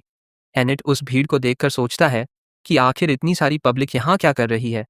जोंगू एक्साइटमेंट के मारे पागल होते हुए एनिट को बताता है कि भाई ये वैनगार्ड के मेंबर हैं। आसपास खड़े सारे लोग एकदम सदमे में हैं क्योंकि भाई सर्वर के सबसे टॉप प्लेयर का इस बिगिनर जोन में आना कोई आम बात नहीं है। वो हैवी आर्मर वाला नाइट एकदम घमंड में हवा में उड़ते हुए वहां से गुजरता है। जोंगू कहता है कि ऐसा लग रहा है कि हमारी क्वेस्ट की खबर कुछ ज्यादा ही दूर तक फैल गई है। अनिट अपना नूब वाला नाटक चालू रखता है और बड़े ही मासूम चेहरे के साथ पूछता है कि यार ये वैनगार्ड क्या बवाल है। जोंगू उसे समझाता है कि पूरी दुनिया के टॉप 10,000 प्लेयर को वैनगार्ड कहा जाता है। वो बताता है कि इस रैंक में आने के लिए प्लेयर का लेवल, उसकी मास्टरी और स्टोरी प्रोग्रेस देखी जाती है। भाई ये कोई छोटी बात नहीं है। पूरे 300 मिलियन प्लेयर में से कोरिया के सिर्फ कुछ ही लोग इस लेवल तक पहुंच पाते हैं। वो दोनों बात करते हैं कि कैसे आजकल के नमूना प्लेयर मैजिक सीखने के बजाय बस जल्दी से जल्दी अपना लेवल अप बढ़ाने के पीछे भागते हैं। लेकिन अपने एनिट की चील जैसी नजरें वहां खड़े एक हुड वाले वॉरियर पर अटक जाती है। उस वॉरियर के हाथ में एक चमचमाता हुआ गोल्डन बो था। एनिट तुरंत उस गोल्डन बर्ड बो को पहचान लेता है और उसे अपनी पिछली जिंदगी याद आ जाती है जब एक बहुत ही ठीक ठाक से कारीगर ने उसे बनाया था। जोंगो उसे बताता है कि ये जितने भी टॉप प्लेयर हैं, ये असल में बड़ी बड़ी कंपनी के एम्प्लॉई है। मतलब इन लोगों को गेम में तबाही मचाने और पैसा छापने के लिए पीछे से पूरा फाइनेंशियल सपोर्ट मिलता है। तभी पीछे से कोई एनिट के कंधे पर हाथ रखता है। एक नीले बाल वाली लड़की उसके पास आती है और पूछती है कि क्या तुम ही वो ब्लैक ड्रैगन हो जो अभी लाइव स्ट्रीम कर रहा है। इससे पहले कि एनिट कुछ बोल पाता, एक लाल बाल वाला छपरी लड़का बीच में कूद पड़ता है और जोर जोर से चिल्लाने लगता है कि ये सब एकदम फेक है। एनिट उसे ऐसे घूरता है जैसे अभी उसे कच्चा चबा जाएगा, पर वो लाल बाल वाला नमूना तो अपनी ही दुनिया में है। वो मजाक उड़ाते हुए उसे बेवकूफ़ बोलता है और याद दिलाता है कि कैसे पिछली बार वो स्कैमर के हाथों लुट गया था और उसके पास गेम में पहनने के लिए सिर्फ कच्छे बचे थे। एनिट उस चिल्लाते हुए बेवकूफ़ को इग्नोर मारता है और जोंगू से कहता है कि चलो भाई, हमें समंदर की तरफ जाना है। जोंगू का तो दिमाग ही सुन्न हो जाता है। वो पूछता है कि भाई, जब स्लाइम जंगल में मिलते हैं तो हम समंदर में झक मारने जा रहे हैं क्या। अनीत एक बहुत ही कमीनी और कॉन्फिडेंट स्माइल देता है और समझाता है कि हमें जो मेडिसिन बनानी है उसके लिए सबसे पहले एक फिशिंग रॉड की ज़रूरत पड़ेगी। जोंगो तो एकदम बुत बनकर खड़ा रह जाता है। उसे समझ नहीं आ रहा कि इस भयंकर क्वेस्ट के बीच में ये नामुना मछली पकड़ने क्यों जा रहा है। उधर स्ट्रीम के चैट में तो गालियों और मजाक की बाढ़ आ जाती है। लोग डोनेशन भेज भेज कर कह रहे हैं कि भाई इन दोनों की वजह से गेम में मछलियों के दाम आसमान छू लेंगे। अनिट मन ही मन हंसता है कि ये बेवकूफ़ लोग उस क्लू को समझ ही नहीं पा रहे हैं जो वो इन्हें दे रहा है। चूंगू फिर से पूछता है कि क्या सच में मेडिसिन का सामान समंदर से मछली की तरह पकड़ा जाता है। अनिट अपने सिस्टम की वर्चुअल स्क्रीन पर कुछ चेक करते हुए बस इतना बोलता है कि कौन जाने। ये सुनकर तो झोंगू को हार्ट अटैक आने वाला था। चैट में बैठे लोग तो पहले ही भविष्यवाणी कर चुके हैं कि आज तो ये चैनल पक्का बंद होगा और इस लड़के का पूरा करियर डूब जाएगा। अनीत अपने दोस्त से कहता है कि भाई मुझ पर थोड़ा भरोसा रख और एक काम कर, मुझे 70,000 गोल्ड उधार दे दे। भाई साहब झोंगू का चेहरा देखने लायक था। वो 70,000 गोल्ड की बात सुनकर एकदम सुन्न पड़ गया था, मानो किसी ने उसकी किडनी मांग ली हो। चलते चलते वो लोग समंदर के किनारे एक ऐसी जगह पहुंचते हैं जहां पहले से ही बहुत सारे प्लेयर और एनपीसी की भीड़ जमा थी। अनीत देखता है कि लोगों की भीड़ और ज्यादा बढ़ रही है, पर वो झोंगू को रिलैक्स रहने को बोलता है और कहता है कि टेंशन मत ले, मैं तेरा सारा गोल्ड बहुत जल्दी वापस कर दूंगा। झोंगू कहता है कि भाई तुझे पैसे लौटाने की कोई ज़रूरत नहीं है, पर वो ये समझ नहीं पा रहा है कि आखिर ये नमूना एक फिशिंग रॉड के साथ क्या बवाल करने वाला है। फाइनली वो लोग अपने टारगेट तक पहुंच ही जाते हैं। समंदर के किनारे एक बूढ़ा मछुआरा शांति से बैठा था जिसका नाम एल ड्रॉप था। अपना अनीत एकदम शरीफ बच्चों की तरह उस बूढ़े को नमस्ते करता है, पर भाई ये एनपीसी तो हिलता तक नहीं है और अपने ही काम में लगा रहता है। जब एनिट उससे कहता है कि उसे एक फिशिंग रॉड खरीदनी है, तो वो बूढ़ा बहरे होने का नाटक करता है और किसी एक्सीडेंट के बारे में कुछ भी फालतू बकने लगता है। एनिट इस नौटंकी से पक जाता है और सीधे उसके कान के पास जाकर धीरे से बोलता है कि मुझे पता है तू सब सुन सकता है, और उसे सीधे 50,000 गोल्ड का ऑफर देता है। एल ड्रॉप एक पल के लिए एकदम चुप हो जाता है और अपना बहरेपन का नाटक चालू रखता है, पर अचानक उस बूढ़े की नज़रें एकदम तेज हो जाती है और वो सीधे 1 लाख गोल्ड की डिमांड कर देता है। ये बूढ़ा कोई बेवकूफ़ नहीं था दोस्तों। एनिट हंसता है और 60,000 गोल्ड में डील फिक्स करने को बोलता है। वो मन ही मन सोच रहा था कि ये बूढ़ा स्कैमर आज भी बिल्कुल नहीं बदला है। ये सुनकर वो मछुआरा भड़क जाता है और चिल्लाने लगता है कि इतने में तो मेरा खर्चा भी नहीं निकलेगा। वो अनिट को सड़ा हुआ बच्चा बोलता है और 90,000 गोल्ड की मांग करता है। पैसे गिनते हुए बुड़बुड़ाता है कि आजकल के बच्चे कितने चालाक हो गए हैं। आखिर में वो फिशिंग रॉड उसकी तरफ फेंकता है और वहां से दफा होने को कहता है। एनिट तो एकदम खुश था कि उसने क्या मस्त डील मारी है। जूंगू जोर से हंसता है और कहता है कि भाई ये स्ट्रीमिंग की दुनिया तो तेरे लिए ही बनी है। अब एनिट एकदम सीरियस हो जाता है और अपनी नई फिशिंग रॉड को मजबूती से पकड़कर आगे के खतरे के लिए तैयार हो जाता है। जोंगवा उसे बोलता है कि ऑडियंस को एंटरटेन करने के लिए थोड़ा रोल प्ले या नौटंकी करनी चाहिए, पर एनिट तुरंत उसकी बात काट देता है। जो लोग नहीं जानते उनके लिए जुंगू स्ट्रीम पर एक्सप्लेन करता है कि बॉम्ब स्लाइम असल में बहुत ही ज़्यादा सेंसिटिव मॉन्स्टर होते हैं। अगर तुमने गलती से भी उन्हें छूने की कोशिश की तो उसी वक्त एक भयंकर धमाका होगा और तुम्हारी जान निकल जाएगी। और सबसे खतरनाक बात तो ये है कि अगर तुम उन पर दूर से भी अटैक करोगे तो भी ये कीड़े हवा में ही फट जाते हैं। स्क्रीन पर एक अटैक का रिजल्ट दिखता है जहां एक बहुत बड़ा धमाका होता है और वहां कुछ भी नहीं बचता।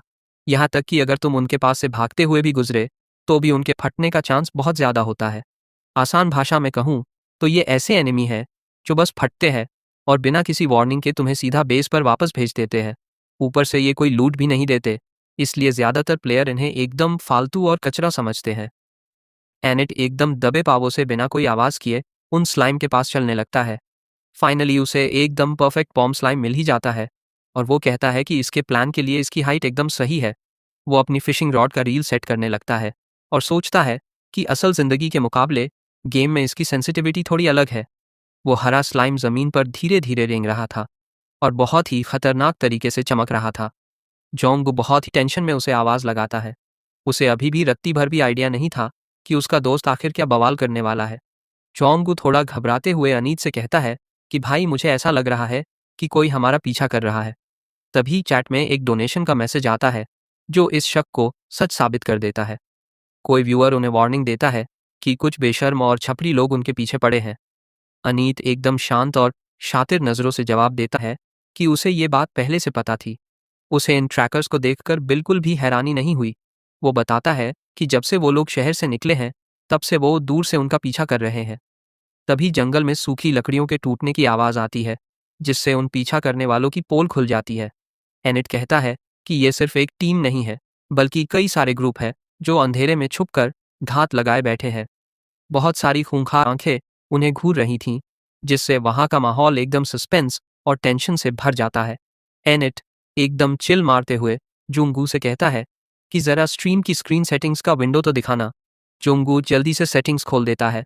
अनीत कैमरा की तरफ देखकर एक बहुत ही कमीनी और शातिर स्माइल देता है। वो अपने व्यूअर्स से माफ़ी मांगता है और कहता है कि वो कुछ बहुत ही अनएक्सपेक्टेड करने वाला है। वो समझाता है कि उन्हें एक पल के लिए अपनी स्क्रीन सेट करनी पड़ेगी, और फिर वो एक बहुत ही भयंकर सवाल पूछता है कि क्या हमें हमारे इन शिकारियों के साथ थोड़ा गेम खेलना चाहिए। ये सुनते ही पूरा चैट बॉक्स सवालों और क्यूरियोसिटी से भर जाता है। इसी बीच अनीत अपने बीते हुए कल में खो जाता है और सोचता है कि उसे बचपन से ही फैंटेसी दुनिया से कितना प्यार रहा है। हम उसे जवानी के दिनों में मज़े से एक किताब पढ़ते हुए देखते हैं। उसे याद आता है कि जब वो मिलिट्री में था तब कोई भी उसके इस शौक को नहीं समझता था, और इसी वजह से तब वो अपने ही साथियों के बीच बहुत अकेला और बोर फील करता था। यार, वहाँ कोई भी ऐसा नामुना नहीं था जो उसके जैसे शौक रखता हो। अपनी इस बोरियत को मिटाने के लिए वो एक ही किताब को बार बार पढ़ता रहता था। भाई, उसने उस किताब को इतनी बार पढ़ा था कि उसके पन्ने घिसकर फटने वाले हो गए थे। उस किताब का नाम था मॉन्स्टर टेमर। उसकी ये बोरिंग जिंदगी तब तक ऐसे ही चलती रही जब तक उनकी यूनिट में एक नए रिक्रूट की एंट्री नहीं हुई। वो नया लड़का एकदम कड़क मिलिट्री वाले अंदाज में आकर सैल्यूट मारता है। एनिट उस नए लड़के से पूछता है कि क्या उसने ये नॉवल पढ़ी है। भाई, उस लड़के की आंखें तो अपने सीनियर के हाथ में वो किताब देखकर ही चमक उठती है। वो खुशी से पागल होकर बताता है कि हाँ, उसने ये पूरी पढ़ी है, और वो किताब के एक खास पेज की तरफ इशारा करके कुछ बहुत ही मस्त चीज़ें बताने लगता है। यार, कमाल की बात तो ये थी कि एनिट ने वो किताब दर्जनों बार पढ़ी थी, पर उस नए लड़के ने ऐसी ऐसी खौफनाक और गजब की डिटेल्स बताई जिन पर एनिट की कभी नज़र ही नहीं गई थी। एनिट एकदम शांत होकर उसकी बातें सुन रहा था, और उसी पल उसे समझ आ गया कि इस कहानी की गहराई कितनी ज़्यादा है। वो लड़का बिना रुके एकदम मगन होकर अपना एनालिसिस दे रहा था। एनिट मन ही मन सोचता है कि भाई, ये लड़का तो एकदम बवाल है। वो जिस तरीके से एक एक चीज़ एक्सप्लेन कर रहा था, उसे सुनकर ऐसा लग रहा था जैसे वो लड़का खुद उस फैंटेसी दुनिया में रहकर आया हो। फिर टाइम बीतता है, और आर्मी से रिटायर होने के बाद अनीत की नज़र एक VRRPG गेम के एडवर्टाइजमेंट पर पड़ती है। उस एड में दावा किया गया था कि ये गेम असल ज़िंदगी से भी ज़्यादा असली है। बस भाई, उसी पल अनीत ने ठान लिया कि उसे ये गेम खेलना ही खेलना है।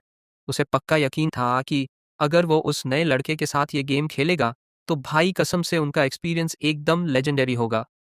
अब सीधे वापस आते हैं प्रेजेंट डे में, जहां अपना जोंगू और अनित एकदम एक्शन के लिए रेडी खड़े हैं। जोंगू धीरे से अनिट को बताता है कि भाई, अभी सिर्फ मेरी ही स्क्रीन लाइव जा रही है। अनिट सिर हिलाता है और आगे के बवाल के लिए तैयार होता है। वो जोंगू को ऑर्डर देता है कि अभी के लिए ऐसा नाटक कर जैसे हमारा पूरा फोकस सिर्फ उन बॉम्ब स्लाइम पर है, और पीछे आने वाले उन छपरियों को एकदम इग्नोर मार दे। तभी एक हरा सा स्लाइम रेंगते हुए उनके पास आता है। जोंगू अपनी ऑडियंस को एंटरटेन करने लगता है और कहता है कि दोस्तों, बने रहो, बस अपना ब्लैक ड्रैगन अपनी स्क्रीन ठीक कर रहा है। लेकिन भाई, चैट बॉक्स में तो अलग ही दंगा हो रखा है। पब्लिक एकदम इम्पेशेंट होकर झोंगू को गालियां दे रही है और कह रही है कि भाई, तू बीच से हट और हमें देखने दे कि अनिट क्या बवाल करने वाला है। अनिट समझ रहा था कि व्यूअर्स के लिए सिर्फ जुंगू के POV से सब कुछ देखना कितना फ्रस्ट्रेटिंग है, और इससे स्ट्रीम की टेंशन और बढ़ रही है। उसे ये भी पता था कि जो प्लेयर उनका पीछा कर रहे हैं वो भी अंदर से फटे हुए हैं कि कहीं कोई और ग्रुप उनसे आगे ना निकल जाए। वहाँ एकदम खूंखार कंपटीशन का माहौल बना हुआ था। अनिट मन ही मन मुस्कुराता है और सोचता है कि छुप कर देखने वाला ये खेल अब ज्यादा देर नहीं चलने वाला। तभी जंगल की सूखी पत्तियों के टूटने की आवाज आती है। कैमरा सीधे घास के बीच छुपकर आते हुए एक शिकारी के पैर पर फोकस करता है, और ये कंफर्म हो जाता है कि अब बम फटने वाला है। अनिट चालाकी से पीछे मुड़कर देखता है। उसे अच्छे से पता है कि भीड़ में कोई ना कोई नमूना ऐसा जरूर होता है जिसका सब्र टूट जाता है और वो हीरो बनने के चक्कर में सबसे आगे आ जाता है। और वही हुआ। पेड़ों के पीछे से हथियारों से लैस 3 प्लेयर का एक ग्रुप बाहर निकल आता है। वो एकदम हमला करने के लिए तैयार थे, पर अनीत एकदम चिल मारकर अपनी जगह पर खड़ा रहता है और सही मौके का इंतजार करता है। और फिर अचानक से ऑनेट का ब्रॉडकास्ट ड्रोन वापस से ऑन हो जाता है। भाई, चैट में तो खुशी के मारे आग लग जाती है। सब पागल हो जाते हैं उसकी सिग्नल वापस आने पर। अनिट एकदम टशन में अपना हाथ उठाता है और कैमरा की तरफ देखकर एक बहुत ही कातिल स्माइल के साथ हाथ हिलाता है। व्यूअर्स का तो दिमाग ही सुन्न हो जाता है कि भाई, इतनी खतरनाक सिचुएशन में ये बंदा ऐसे मजे से हाथ क्यों हिला रहा है।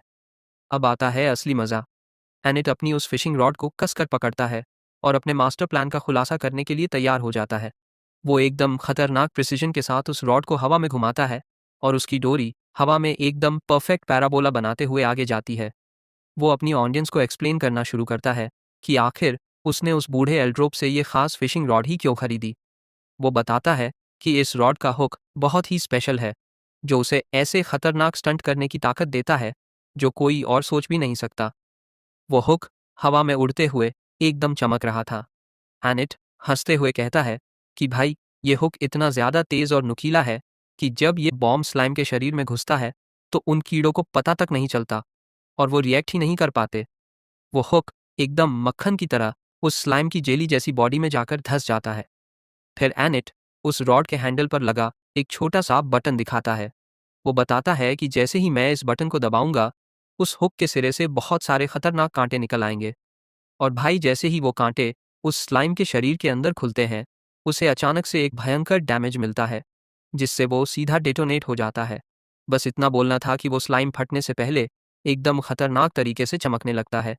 और फिर जो धमाका होता है ना दोस्तों, उसने पूरे जंगल को अपनी रोशनी से नहला दिया। एनेट एकदम हीरो वाली पोज मारकर खड़ा है और अपनी ऑडियंस को एक्सप्लेन कर रहा है कि इस फिशिंग रॉड के स्पेशल हुक की वजह से वो इन स्लाइम के फटने का एकदम सही टाइम अपने हिसाब से कंट्रोल कर सकता है। वो बड़े ही टेंशन में बताता है कि जब एक स्लाइम फटता है तो उसकी शॉकवेव से आसपास के बाकी स्लाइम भी ट्रिगर हो जाते हैं और फिर शुरू होती है एक भयंकर चेन रिएक्शन जिसका कोई अंत नहीं है। कैमरा एकदम क्लोजअप में दिखाता है कि कैसे एक हरा बॉम्ब स्लाइम बगल वाले धमाके की चपेट में आकर हवा में ही गोल गोल घूमते हुए फटने वाला है। अब भाई, उन छपरियों का हाल देखो जो अनिट का पीछा कर रहे थे। वो सब झाड़ियों के पीछे एकदम बुत बनकर खड़े हैं। उनकी आंखें फटी की फटी रह गई हैं क्योंकि आसमान से उनके ऊपर फटने वाले स्लाइम की पूरी बारिश हो रही है। उन्हें अपनी आंखों पर यकीन ही नहीं हो रहा है कि उनके साथ क्या खतरनाक गेम हो गया। उनमें से एक प्लेयर तो पागलों की तरह चिल्लाने लगता है और अपनी टीम को तुरंत पीछे हटने का आर्डर देता है।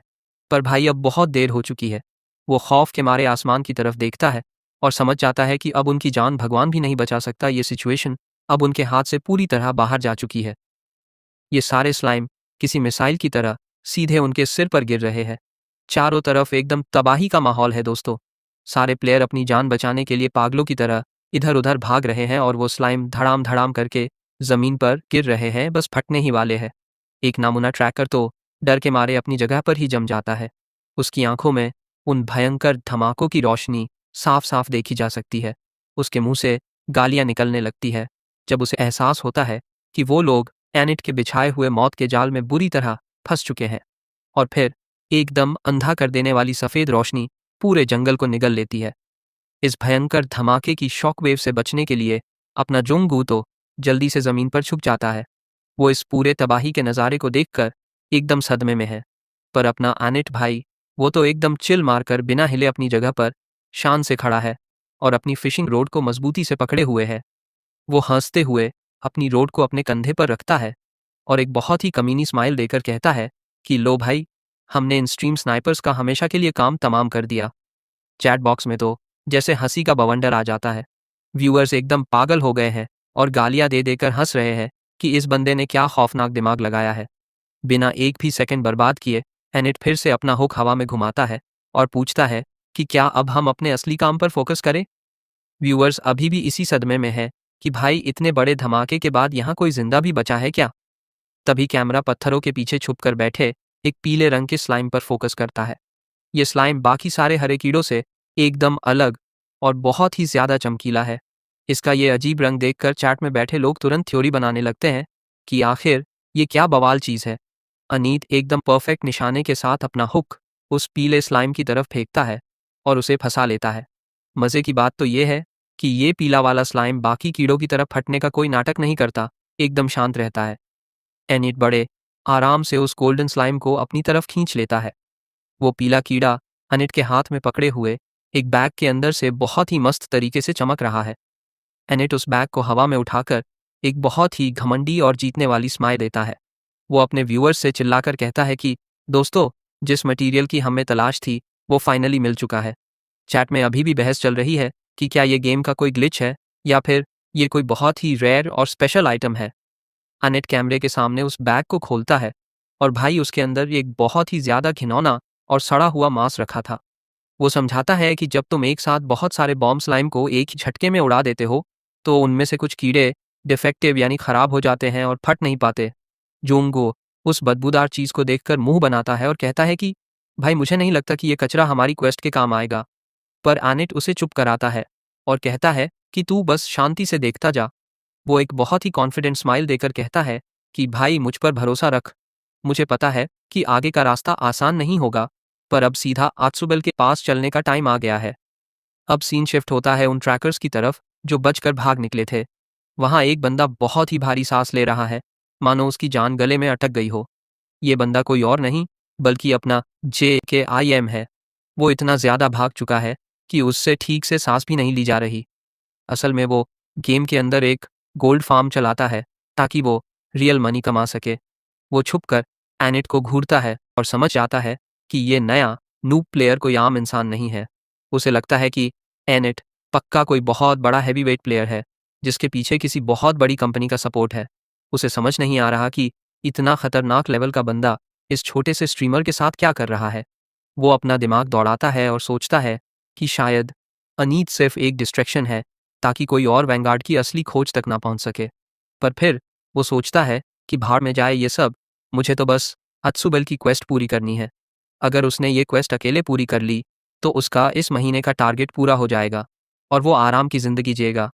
पर अपना नरेटर पीछे से मज़े लेते हुए बोलता है कि बेटा, जो सोच रहा है चीज़ें वैसी बिल्कुल नहीं होने वाली। अब हमारे दोनों हीरो फाइनली अत्सुबेल की दुकान पर पहुंच चुके हैं। अत्सुबेल उस प्लेट में रखे कचरे को देखती है और भाई उसे तो उल्टी आने वाली होती है।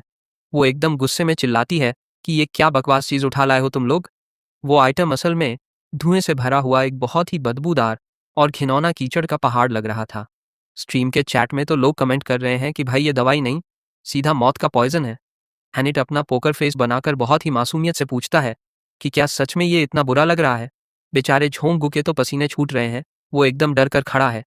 अत्सुबेल उन दोनों की बकवास इग्नोर मारती है और कहती है कि मैं तुम्हें तुम्हारे पैसे दे दूंगी, बस तुम दोनों इस कचरे को लेकर यहाँ से दफा हो जाओ। पर अपना आनेट हार मानने वालों में से कहाँ है। वो उसे बीच में ही रोकता है और एक बहुत ही कड़क सवाल पूछता है कि क्या तुम अपनी इस बीमारी से बचने के लिए इतनी भी डेस्परेट नहीं हो कि इस दवाई को एक बार ट्राई कर सको। ये सुनते ही अत्सुबेल का खून खौल उठता है। वो एकदम भड़क जाती है और गुस्से में अपने दांत पीसने लगती है। उसे ऐसा लग रहा है कि ये दोनों नमूने उसकी मौत जैसी हालत और उसकी मजबूरी का बहुत ही गंदा मजाक उड़ा रहे हैं। जैसे ही वो अपना मुंह खोलकर उन दोनों को गालियां देने वाली होती है, अपना अनिट बिजली की रफ्तार से एक्शन लेता है। सटाक। इससे पहले कि अत्सुबेल कुछ समझ पाती, एनिट उस बदबूदार कीचड़ से भरी चम्मच सीधे उसके मुंह में ठूस देता है। बेचारी अत्सुबेल के पास उस सड़े हुए आइटम को निगलने के अलावा कोई रास्ता ही नहीं बचता। जोंगू तो ये देखकर एकदम बुत बन जाता है। उसे अपनी आंखों पर यकीन नहीं होता कि अनीत किसी बीमार लड़की को ऐसे जबरदस्ती खाना खिला रहा है जैसे वो कोई छोटी चिड़िया हो। बेचारा स्ट्रीमर मन ही मन सोचता है कि भाई मेरा दोस्त इंसान नहीं, सच में कोई खूंखार जानवर है। अत्सुबेल तो एकदम सदमे में है कि उसने अभी अभी अपनी मर्जी से वो कचरा कैसे खा लिया। खैर उस मेडिसिन का असर एकदम इंस्टेंट होता है और अत्सुबेल को उसी वक्त भयंकर उल्टियां आने लगती है। दोनों उसे घूर रहे होते हैं और आनेट बड़े ही चिल अंदाज में कमेंट मारता है कि भाई मेडिसिन बहुत फास्ट काम कर रही है और उधर बेचारी अत्सुबेल उल्टी कर करके अपनी जान निकाल रही है। थोड़ी सांस वापस आते ही अत्सुबेल गुस्से में पागल होकर आनेट का कॉलर पकड़ लेती है, मानो आज तो वो उसका मर्डर ही कर देगी। पर अपना हीरो तो एकदम पत्थर है, वो जरा सा भी नहीं घबराता। वो शांति से नीचे इशारा करता है और उसे दिखाता है कि उसने अभी अभी उल्टी में एक अजीब सी बीज जैसी चीज बाहर निकाली है। वो एकदम दुनिया की सबसे बड़ी शांति के साथ उसे समझाता है कि मोहतरमा, आपकी सारी बीमारी की असली जड़ यही एक छोटी सी चीज थी। अत्सुबेल तो ये देखकर एकदम पत्थर की मूर्ति बन जाती है। उसे कुछ समझ नहीं आता। तब अनीत उसे क्लियर करता है कि ये सारी नौटंकी इसी पैरासाइट की वजह से थी। वो एक बहुत ही भारी लाइन बोलता है कि उसे तो अत्सुबेल को देखते ही समझ आ गया था कि वो खुद भी कितनी ज्यादा बीमार है। ये सुनते ही अत्सुबेल टूटकर जमीन पर गिर पड़ती है। दरअसल वो अपनी माँ को टेंशन न देने के लिए अपनी बीमारी का दर्द चुपचाप सह रही थी। उसे ये भी डर था कि अगर किसी को पता चला तो जूलियो जैसे स्कैमर NPC उसकी इस कमजोरी का फायदा उठाकर उसे ब्लैकमेल करेंगे। वो हैरान होकर पूछती है कि तुम्हें ये सब कैसे पता चला। पर अनीत की आंखों में वो पुरानी गहराई थी, मानो उसने दुनिया के सारे दुख देख रखे हो। फिर हमें दिखाया जाता है कि वो पैरासाइट कैसे काम करता है। ये बीज इंसान की आंतों में चिपक जाता है और अंदर ही अंदर उसे खोखला करने लगता है। अब आता है असली सस्पेंस। असल में उन बॉम्ब स्लाइम का वो कीचड़ ही इकलौती ऐसी चीज है जो इस बीज को पेट से अलग कर सकती है। इसी वजह से उन्हें एक ऐसा डिफेक्टिव स्लाइम चाहिए था जो फटे नहीं, ताकि वो बिना मरे ये मेडिसिन हासिल कर सके। एनेट एकदम प्रोफेसर वाले अंदाज में बताता है कि उस कीचड़ का टॉक्सिन ही वो उल्टी करवाता है जो इस बीज को बाहर निकालने के लिए ज़रूरी है। एक बार ये बीज शरीर से बाहर आ गया तो बीमारी जड़ से ख़त्म, क्योंकि भाई ये कोई नेचुरल वायरस था ही नहीं। आज सुबेल उस खाली प्लेट को देखती है और उसे एहसास होता है कि उसके शरीर का वो भयंकर दर्द अब हमेशा के लिए गायब हो चुका है। एनेट उसे तसल्ली देता है कि अब उसे किसी भी धोखेबाज से कोई महंगी मेडिसिन खरीदने की ज़रूरत नहीं है। वो एक बहुत ही प्यारी स्माइल के साथ उसे अपनी माँ के पास जाने को कहता है। जब आत्सुबेल भागकर अपनी माँ के कमरे में जाती है तो अनिट और जुंगू सराय के दरवाजे से उसे देखते हैं। अनिट उसे बहुत ही उदासी भरी नज़रों से देखता है। वो मन ही मन सोचता है कि भले ही ये एक वर्चुअल रियलिटी गेम है, पर यहाँ के एनपीसी भी बिल्कुल नहीं बदलते। वो जानता है कि अत्सुबेल एक बेवकूफ़ लड़की है जो हमेशा खुद से ज़्यादा दूसरों की परवाह करती है। अनिट को अपनी पिछली जिंदगियां याद आती है, जब इसी अत्सुबेल ने अपने कड़क अंदाज के बावजूद हर मुश्किल में उसकी जान बचाई थी। वो उसे बहुत ही प्यार से देखता है और दिल से दुआ करता है कि इस बार ये लड़की सच में खुश रहे। तभी सिस्टम अनाउंस करता है कि वो लोग एक कट सीन में एंटर कर रहे हैं। अत्सुबेल अपनी माँ के बिस्तर के पास पहुंच चुकी है। स्क्रीन पर टेक्स्ट आता है, बस एक घूंट, और अत्सुबेल बड़े ही ध्यान से वो पीला कीचड़ अपनी माँ के मुंह में डालती है। उसकी माँ उस कचरे को निगल लेती है और अत्सुबेल का दिल जोरों से धड़क रहा था कि क्या यह देसी नुस्खा सच में काम करेगा। और भाई चमत्कार हो जाता है। उसकी माँ की आंखें अचानक खुलती हैं और उनकी आंखों में जिंदगी की चमक वापस आ जाती है। अत्सुबेल खुशी से पागल होकर एनिट को बताती है कि उसकी माँ ने भी वो खौफनाक बीज उल्टी करके बाहर निकाल दिया है। अब अत्सुबेल उन लुटेरे डॉक्टरों पर भड़की हुई है जिन्होंने उसे लूटा था। वो कमर पर हाथ रखकर कसम खाती है कि वो उन सारे स्कैमर को बर्बाद कर देगी। अनीत मन ही मन मुस्कुराता है। सदियों बाद उसने अपनी इस पुरानी दोस्त को ऐसे मुस्कुराते हुए देखा था। अत्सुबेल खुशी के मारे रो पड़ती है और अनीत को अपने दिल की गहराइयों से थैंक यू बोलती है। उधर स्ट्रीम के चैट में तो आग लगी हुई है। अपना झोंकगू भी इतना इमोशनल हो गया है कि वो लाइव कैमरा पर ही रोने लगता है। अनीत उसे घूर कर देखता है कि भाई तू क्या कर रहा है। अत्सुबेल बहुत ही सीरियस होकर कहती है कि आज वो और उसकी माँ सिर्फ अनीत की मदद की वजह से जिंदा है, इसलिए वो फैसला करती है कि इस महान काम के लिए एक बहुत ही तगड़ा रिवॉर्ड तो बनता है।